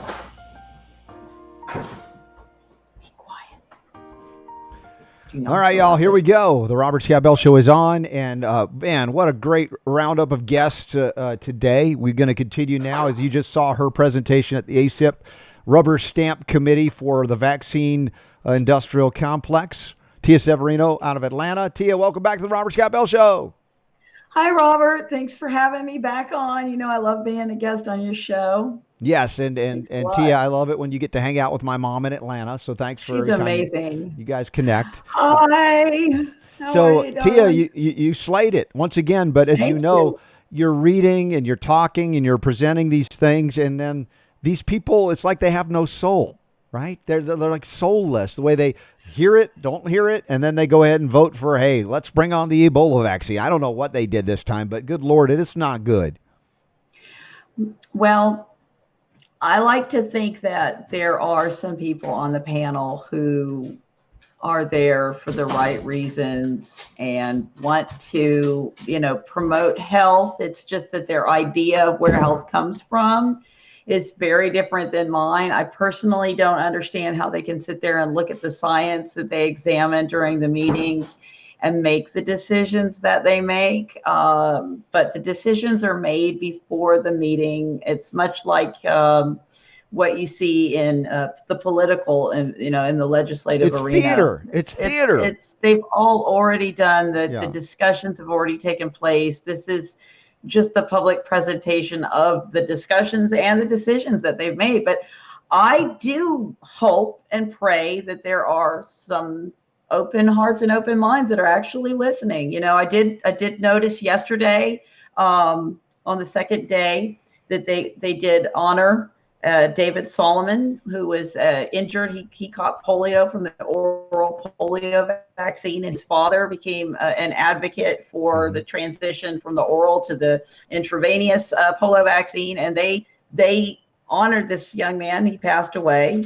And so I think that they do acknowledge vaccine. Well, they do acknowledge the injury. They cannot not, but at the same time, when it comes to voting on new vaccines, despite all of the evidence presented, they tend to be rubber stamps for the industry. But I think that, like your presentation that we played, Tia, it's not necessarily just for the ACIP committee, but for all of those who now plug in and watch these things and they duplicate and go viral on YouTube, etc. And I know we've got Kevin Tuttle coming up in just a moment as well. So I am grateful that you were there to present. I don't want to diminish the presentation just because ACIP votes the way they vote anyway. The opportunity to put things on the record and get people seeing and hearing things like this is still very powerful. Tia, are you with me or did you drop? Did we lose Tia? Okay, we're back at the fun part of the Robert Scott Bell Show. Our guests freeze up. Tia, if you can disconnect and reconnect, perhaps we can get you back situated in there. Super Don, you with me? I'm like, dude, really? Not another. Super D, is your microphone working? Yeah, I'm here. I'm here. Yeah, I'm sorry. I was just sitting there dealing with the Tia thing. No problem. I'm messaging her. So okay, I think if she can reconnect, what we can do in the let's see, Tia's back. All right, yeah, I got her. Let me see if I can bring her in. Tia, you there? I'm here. Okay. When did you lose me? I don't know where I was in my. Well, I just acknowledge that even if the fix is in, which it is, that this is theater, right? Mm-hmm. That you're going up to present the way you do. If it touches them somehow on some level where they regain humanity, that's great. But equally as important, if not more so, is now that we all have access to what's being presented. It goes on the record. People around the world get to watch it. Other parents that are on the fence hear it, see. I mean, it's like they cannot not see it now. Right. Well, that's the good thing about it. A lot of people say, well, how do you feel about going up there and pouring out your heart? And I've certainly, this is my 6th meeting that I've spoken at. I think it is my 8th time speaking because I spoke more than once at some of the original. We were going, and we were taking up a lot of time during their public comments. There were so many of us that they went to a lottery. So about a year ago, they switched to a lottery where you register to speak and you're not guaranteed a spot. So, anyway, last year in February, I spoke. That's the last time I spoke. And there's been multiple warriors coming to the meetings and speaking. Probably for the last year and a half, we've had quite a few people showing up and speaking. And some of those videos have gone viral and gotten millions and millions of views. But a lot of times people ask me, how does it feel going up there and pouring out your heart? And they just don't seem to hear you. But I do believe that there are some people on the other side of the rope that are hearing what we're saying. Yes. On yesterday, they honored a young man named David Solomon, who was he got polio from the oral polio vaccine, and his father was actually a member of the ACIP. He was one of the first consumer members. They have a consumer or a civilian member on their panel, and he was one of the first, and they advocated for the transition from the oral polio to the intravenous polio, from the OPV to the IPV. And they gave this kid a plaque. He just passed away. So I watched that panel on yesterday. I watched them actually acknowledge a vaccine injury. Wow. So there are some people on the other side of the rope. I do think they're listening. But it is hard to watch parents get up there and talk about their vaccine children that have died. We've had several parents come and say, your vaccine killed my child. And it's hard to sit there and watch them. Sometimes they're on their phones and they're not paying attention. But we have to keep going. We have to keep hoping that somebody on the other side of the rope is going to hear us. Right. And maybe it burns their conscience, maybe. But the videos that go out, that's really where we're waking up the public. When they see stuff like what I said and what Kevin said and what the other speakers, that I think is having a real impact. Spiritually, they're going to have to confront what they've done by voting for these things. And I think that's where Kevin Tuttle's presentation was also so powerful, because it raised the specter of, you better look in the mirror. And that's a great presentation that he gave. In fact, if you don't mind, I want to play that now, and then we'll get Kevin on the Robert Scott Bell Show. Absolutely. And Kevin was phenomenal in what he presented about Nuremberg and calling him out. And again, they're either going to have to look in the mirror or take heavy medication and not see what Kevin presented. So give a listen to what Kevin Tuttle presented at ACIP a couple of days ago, and then we'll get him on the Robert Scott Bell Show. Here we go. Hi, I'm Kevin Tuttle, a former Air Force officer, father of two, as well as president of the Adverse Events Recovery and Information Center, which helps fund recovery to the people injured by your decisions. I sat down the other day to watch Netflix, and as happens to every middle-aged man, I decided to watch a World War II documentary. It occurred to me that while watching this, that you people are going to be in a heap of trouble when the Nuremberg tribunal-like trials happen here, after your crimes against humanity are uncovered. Because what history shows us is that truth prevails. My grandmother survived a Nazi regime that eventually crumbled due to what the world finally saw was happening, mass murder. Your tyrannical regime is also crumbling. The people are rising up against this slow Holocaust you're inflicting upon us. You can't hide the truth from parents who have witnessed vaccine harm. I read this week that your buddies at the WHO recently revised how adverse events after vaccination are classified, so that if a child with a heart condition, for example, gets vaccinated and then dies, it was his heart condition that caused his death and not the vaccine. Isn't that convenient? Tell me how that's ethical. It's shocking how a product that isn't safety tested, isn't tested for carcinogenicity or mutagenicity, and has no liability can be so revered amongst medical professionals. What you call science is simply marketing, and people are seeing through it. For instance, people know that acute flaccid paralysis is polio, triggered by the oral polio vaccine. Changing the name doesn't change the condition. Your lies are being uncovered.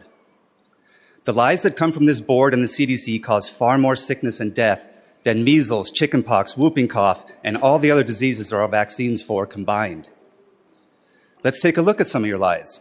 Your slogan of safe and effective. The definition of safe is protected from or not exposed to danger or risk. Effective means successful in producing a desired or intended result.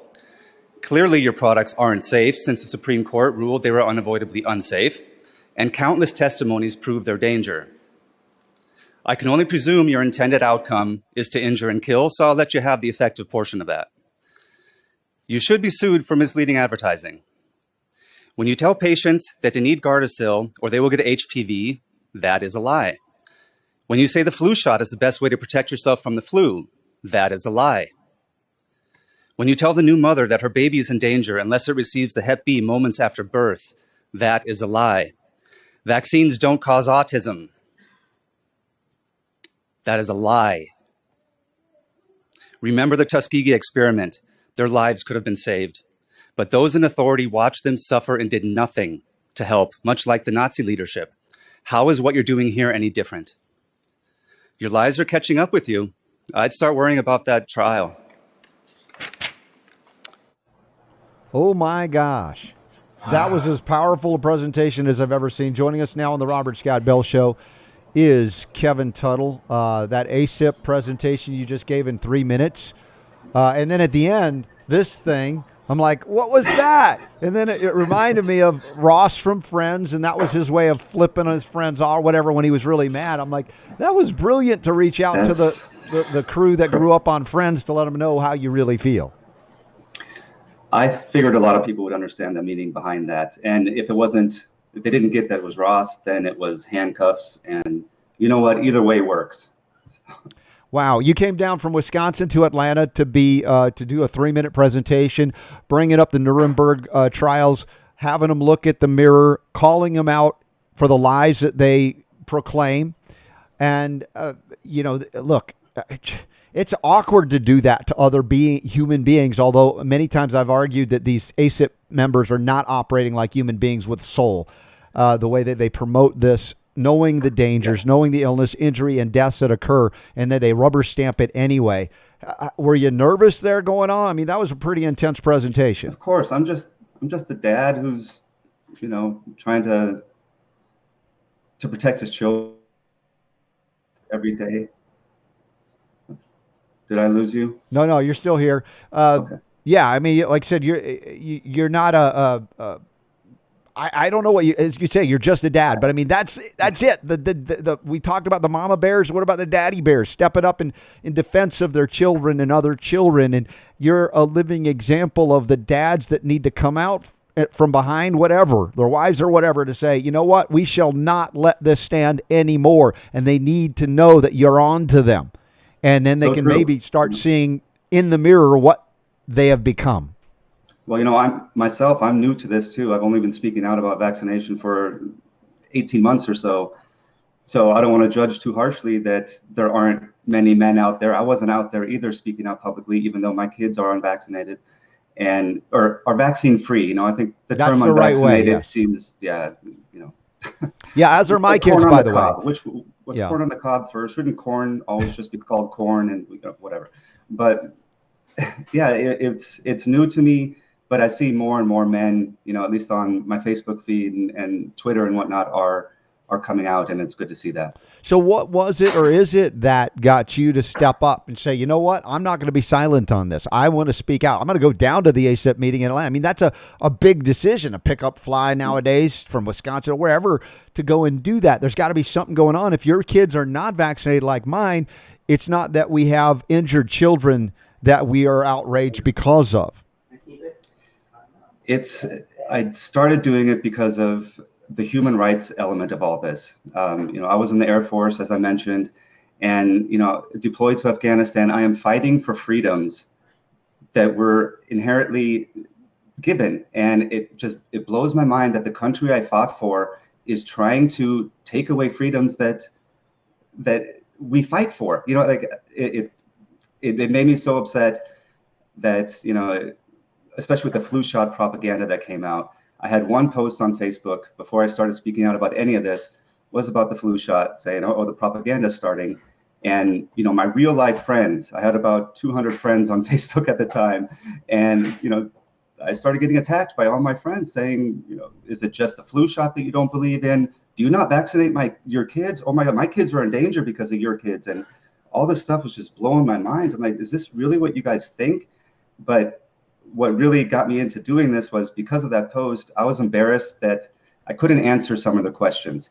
Because when I made the decision not to vaccinate my kids, it was based on things that I had read and seen. And, I was unvaccinated as a kid. My mom had spoken to me about it. And then I met a chiropractor and whatnot. But it was all very personal and nobody used to care. You could go anywhere. You could go to school. Nobody cared. They wanted the shot records, but they didn't care if you didn't have the shot records. It wasn't a big deal. But in the last 4 years, it's just gotten insane out there as far as, saying our kids who are not vaccinated are a danger to the kids who are vaccinated to protect what our kids don't have. So it blows my mind. Kevin, knowing now a little bit about your background, having parents that were aware of the vaccine issue and didn't vaccinate you, how did you survive the onslaught in the armed forces? Because you become pincushions for the medical industrial complex. Yeah, I did. I remember the first day going into I went to officer training school in Alabama for the Air Force, and we had to line up and get our shots. And at the time, I didn't really think about it. I wasn't big into vaccination at all. Started trusting the doctors. That's what you're ingrained to do, and to the point where I forgot what my mom taught me. And my mom is a big reason that speech yesterday came out like it did, or on Wednesday. I pictured her saying a lot of that. She's a tiny little feisty woman she's choked a horse cart driver before in Romania. So she's not scared of anybody. And I was just trying to envision what she would say, and I think you had to have done her proud. It's just extraordinary, the presentation. Like I said, very moving, very right to the gut, right on a soul level, pointing out that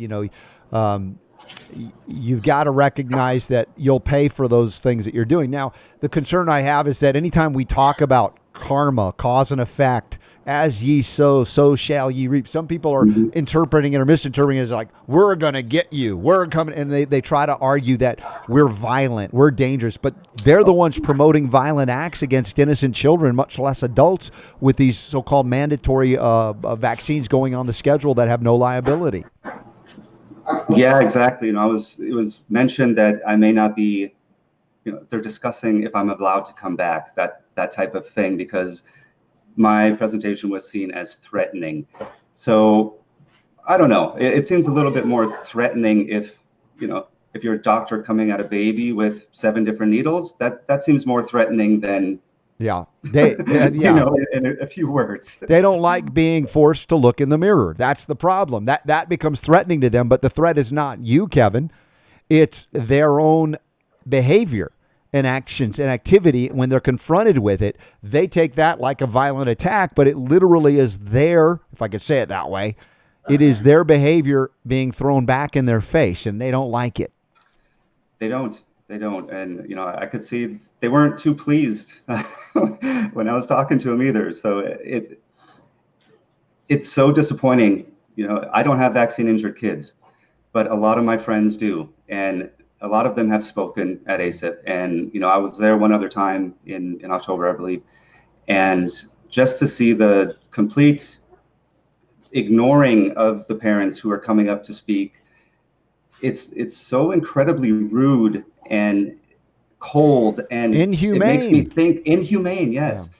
So that was also my approach, coming at this. Like, you guys, you're killing us. I know they have to know. They have to know that the harm is happening, and that's what really. But they have to know that we know, that that moms and dads know, and that ultimately, spiritually, they're going to have to face what they've done.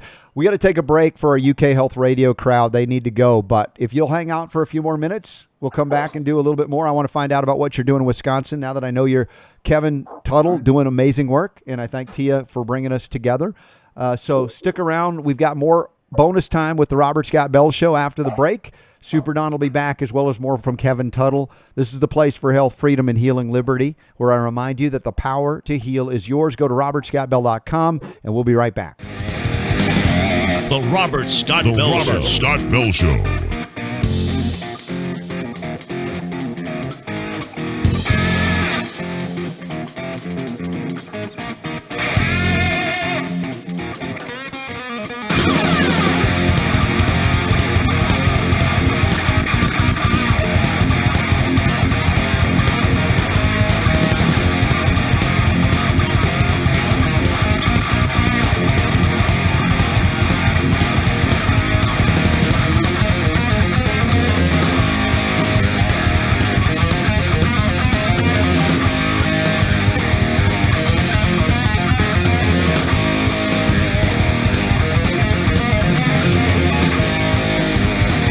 Robert Scott Bell Show. Robert Scott Bell Show.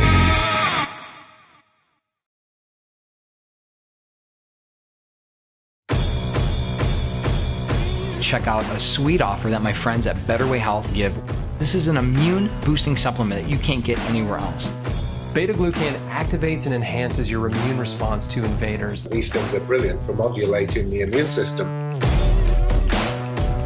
someone has a need for help in supporting their immune system, I'm looking at the glucan product. It's amazing, and there's been an enormous amount of research done on this. It's the most studied immunomodulator on Earth, with over 14,000 published studies referencing beta-glucan, and it's currently being tested in roughly 100 clinical trials.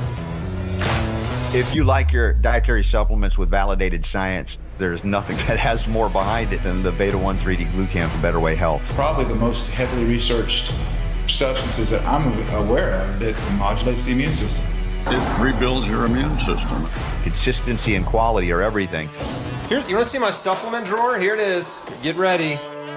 I was putting together my research and I tripped on this supplement called beta-glucan. There it is. It's very small. I take beta-glucans, immune booster. You don't have to worry that you're overstimulating the immune system. We have been just amazed.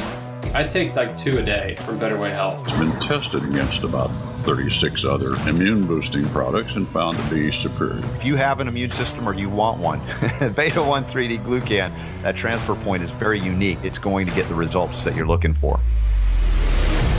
I support it and I use it. Better Way Health, I got to tell you, you can spend more time, you can spend more money, but you cannot get better service than you're going to get from those guys down there. They are truly 24 karat. The brand you want to get is called Transfer Point Beta-1 3D-Glucan, and you can get it from betterwayhealth.com. Let's spread the message about beta-glucans. It's a powerful substance from nature that can help you.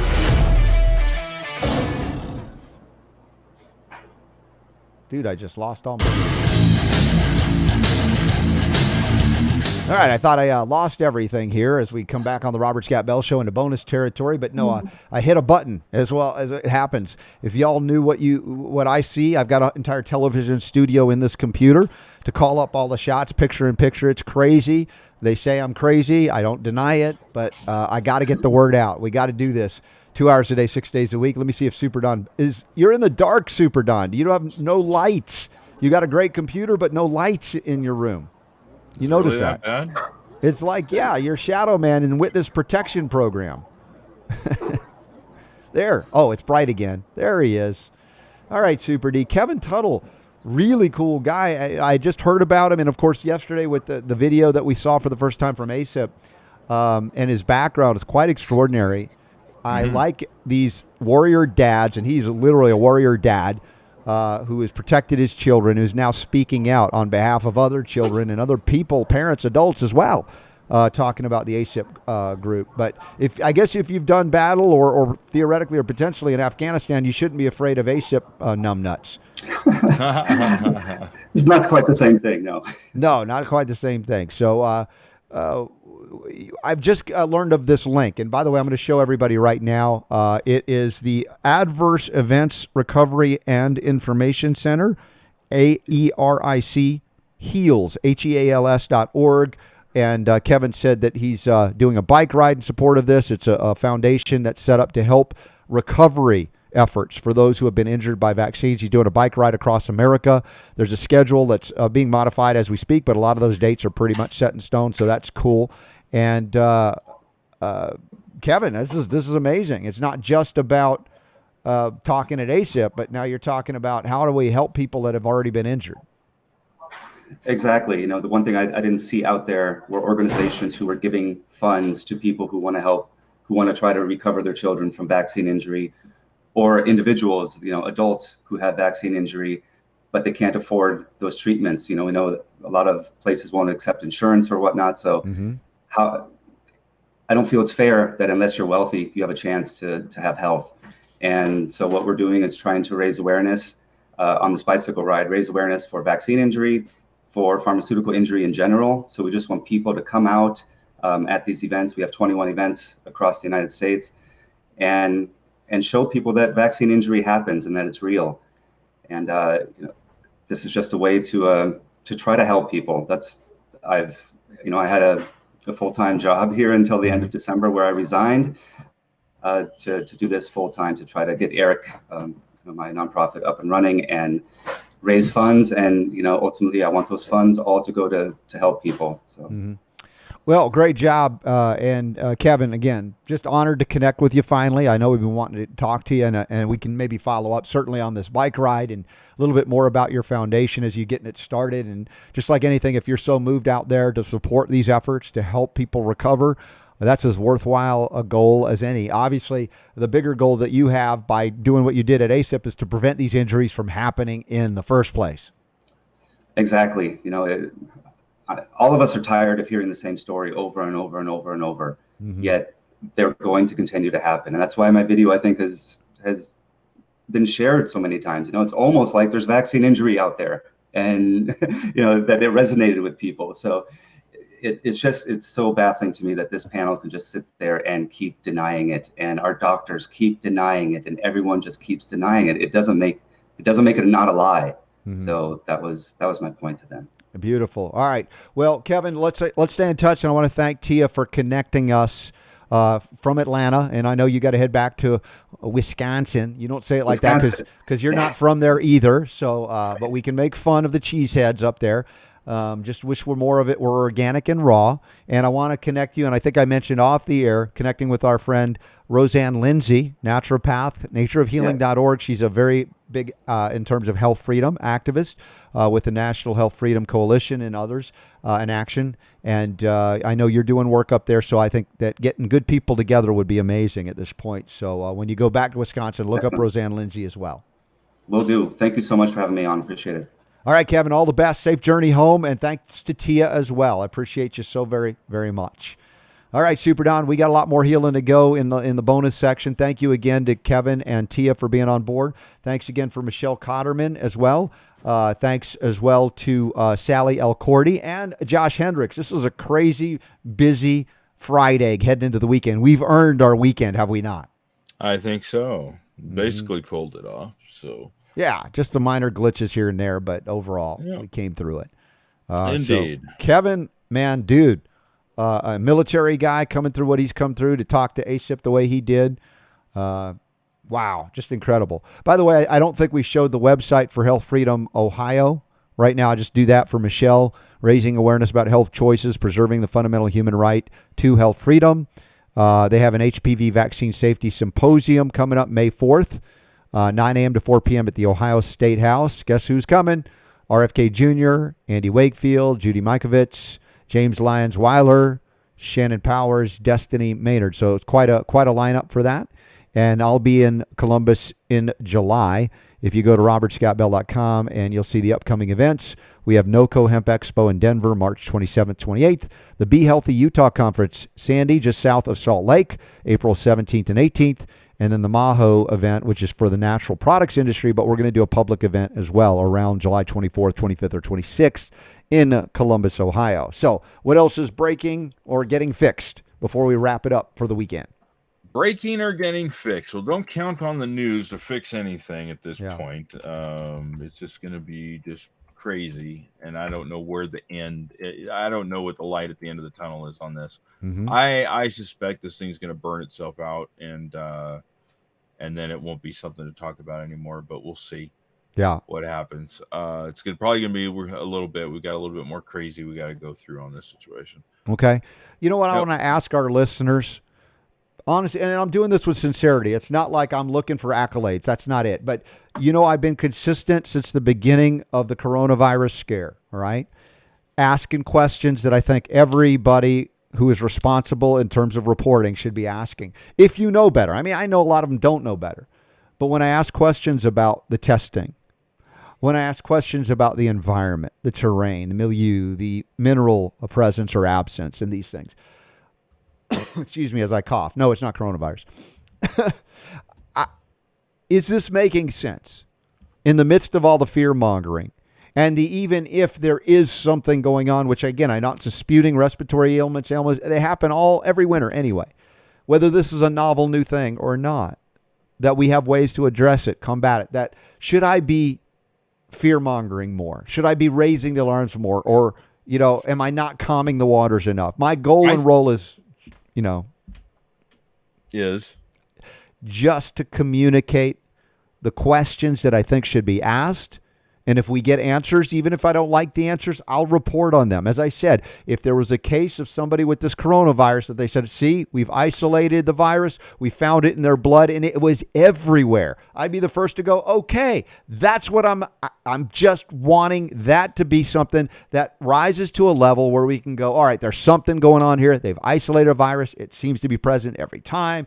Just, it's not happened. It's not happening. And knowing what I know about how disease occurs, I don't predict that it will. And all these pandemics are preceded by toxicological burdens, mineral deficiencies, emotional trauma and stress and fear that give rise to opportunistics. Yes. Okay. So I'm just asking, please, clarification. I think the response, as long as it's measured, in other words, the question that you bring up is a good question. However, that does not mean don't act like, well, you know what, I'm invincible. Dive into a vat of illness. No, that's never been our something is going around. People are catching something, because it's not like they're going, you have coronavirus and the people are like perfectly healthy, feeling great, doing backflips and stuff. No, they've got something. You know what? I just saw I saw Oprah doing, you have coronavirus. You have coronavirus. This is worse. Right. So just, just be prepared.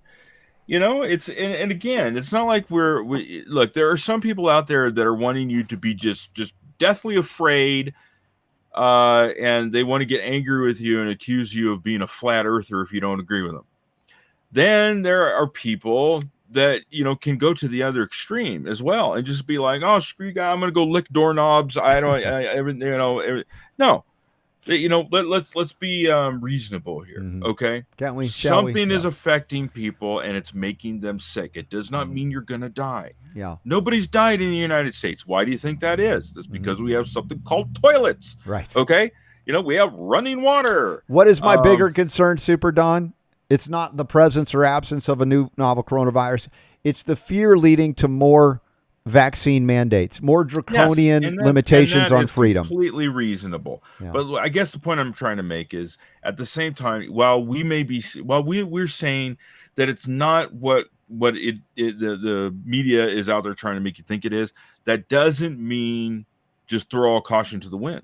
Okay, prepare yourself. If something, look, the flu is something that happens every year. People get the flu; they just do. Okay. And there are more people dying from complications of flu. But let's take death out of the equation. Let's take, brand new virus that's going to kill everybody out of the equation. Let's just talk about sickness. It happens, okay? It just happens. Like I said, I've been surrounded by it for the last week and a half, okay? It happens. So you should be doing the same thing now that you would normally do during a flu season, okay? That means take care of yourself.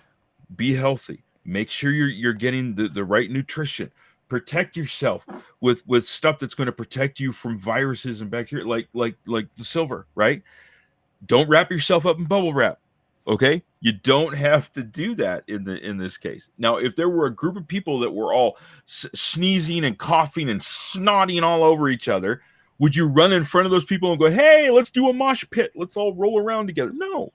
Just use common sense. Stay away from people, that are exhibiting those types of symptoms, so that you reduce your chance of getting it. You could even do like Elmo and sneeze into your elbow if you want to. I'm telling you, mentioned flat earthers. Officer Hayes says flat earthers are awesome, and Ula comes back with, so are cheese mooners. I had to think about that. Cheese mooners? Oh, those people that believe the moon is made of cheese. I remember that. Ula is so witty and quick. I can't keep up with her. I don't know. There you go. How do you keep up with Ula? Oh my gosh. Did you see the studies on nebulization of silver for SARS? Yeah, we knew back in the early 2000s, mid-2000s, that silver stops whatever they call the cause of SARS, and they called it severe acute respiratory syndrome, and they claimed it was a coronavirus back then. But Frank Plummer, the WHO key spokesperson in Canada, said they found fewer and fewer cases of any coronavirus in any of the SARS victims. So what does it become again? Mm-hmm. And Ula reminds us to make sure that you have the right kind of facial hair in case you need to wear your respirator. Right. We covered that yesterday. You guys have to go back and look at that. That was pretty funny. Right, right. Amazon is completely sold out of protective masks. Yeah. I mean, this is, and you're right. Yeah. Some sellers are gouging the prices on Why this thing. didn't there are we do people that? on eBay that are selling respirators for like $1,000 and stuff. We should do something like, if you want to live, join our Patreon page. That's the only way. That's the only way you can survive, right? You know, it's like, I've got these essential oils here that probably, you know, I mean, I don't know. I'll have to ask somebody who knows how to use that stuff. Yeah. But just a reminder for those of you that tuned in late, I'm going to be doing a giveaway for about $400 worth of organic essential oils with our Patreon members. So if you'd like a chance, if you're into essential oils and that's a big thing for you, I've got. I'm excited. That's a real thank you to those who are really thanking us directly. And not that we do give away stuff for our general audiences. We do. And we're going to be giving away some homeopathic remedies. If you're already on the email list, Super Don we'll send out an email that'll tell you how to enter. So we can do that giveaway next week before Dr. King's back on for the Healing Revolution for March. I can't believe we're already to March. So Steve Feld says, I'd rather buy $200 worth of silver hydrosol than $200 of masks and paper suits. Yeah, I agree. That's what better investment. Wellness path for me, neuraminidase in flu shots, drives ceruloplasmin out of circulation. Yeah, in the H1N1. Yeah. Let's see. Does the coronavirus come from corona ejections from the sun? Coronal ejections from the sun. No, but you will be helped if you get more sun exposure. I was out before the show shooting some hoops in the sun. It was great. Feeling good. Every little bit of sun you can get in the winter, it's a good thing too. Oregano oil, powerful mojo, silver, bioactive silver hydrosol. Definitely.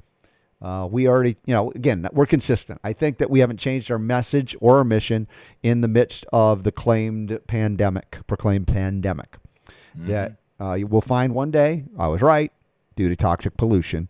That's what starts this thing for the winter season. All right. Any other questions or comments coming through Facebook Live? Because I can't monitor that as easily as YouTube. Let's see here. Thank you, Sally. You did great today. Sally was awesome. I see a picture she sent out with her on the big screen TV. That's awesome. Christina Delicat had put that out there, which is awesome. Donna Delicat as well. So thank you for helping to share the show. Again, thumbs up if you're watching on YouTube. Share the show. People don't find it typically by accident. It's because you helped them to find it. So thank you for that. And Star Wars, dude, the watch party thing is huge on Facebook. Mm-hmm. So if you feel so inclined, start a watch party during the show and put it out there, invite people, and that helps a lot as well. Super duper.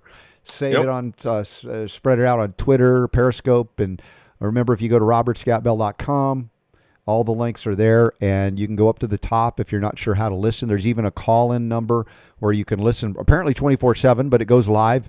So if you want to listen in your car and you don't have unlimited data to listen via video or audio streams, there's a telephone number you can call up here, 701-719-4988. It's in the how to listen. It's a listen tab on the Robert Scott Bell Show page, robertscottbell.com, and you can see all the different ways that we put it out there. And this is not an exhaustive list. There's a lot more that carry the show that we don't even know. We can't even keep up with. The Get Off Your Sugar Summit, if you haven't signed up for that, that is a great help to us if you would. And support those who support us directly and indirectly. I think we had a question about aloe. There was one question that came through. Can we answer that real quick? Yeah, you save it? We're going to save that. All right. Just so you know, if you want aloe, go to aloe1, ALOE1.com. That takes you to Haley Nutrition. That's the fresh, frozen, organic quality, unprocessed, unpreserved, if you will. That's the aloe I recommend for the Silver Aloe Protocol. If you can't get it, it's okay, but still, that's the best. That's the best. So, with that, Super D, anything else before we wrap it up? No, I think that's good. So we'll. I don't know what we're doing on Sunday yet. Okay. But tune in for Sunday's pre-recorded show, and then we'll be back on Monday. We will, and we got to get Michelle Cotterman. I'm looking at her Facebook profile. So suddenly I'm like, I want to get her on where she's not disrupted by a bad connection because she's so awesome. So we'll have to work on that. When she was at work, it was perfect. So I think it was an internet thing, because it's processing a lot of video. This program, so internet is it's always unknown sometimes. So yeah. Professional anti-vaxxer says that everyone on Twitter is begging for martial law. So disgusting. You just wonder how many of those are real or how many of those are pharma stooges. But you're right. People are either they're so really afraid or they're taking advantage of the crisis to ramp up more government intervention into your life. If that's what you think, then you didn't believe in liberty to begin with. Don't be so afraid that you give up essential liberty for a false sense of security. Please don't fall for it. That's the oldest one. That's older than the banana and the tailpipe trick. Okay? Yeah. Yes. All right. Little Axel Foley humor there. Yeah, that's it, y'all. We're going to be back tomorrow. No, Sunday with the new show. And then back on Monday for all kinds of medical mayhem, perhaps we'll call it that. So with that, we'll sign off with another, I think the Mickey Friendly Out. We played that yesterday, didn't we? The new one. Yeah, where is it hiding? Is it there? I don't know if I have the new one here. I'm going to play one on the way out. Power to Heal is yours, y'all. Thanks for being here. Take care. Yeah.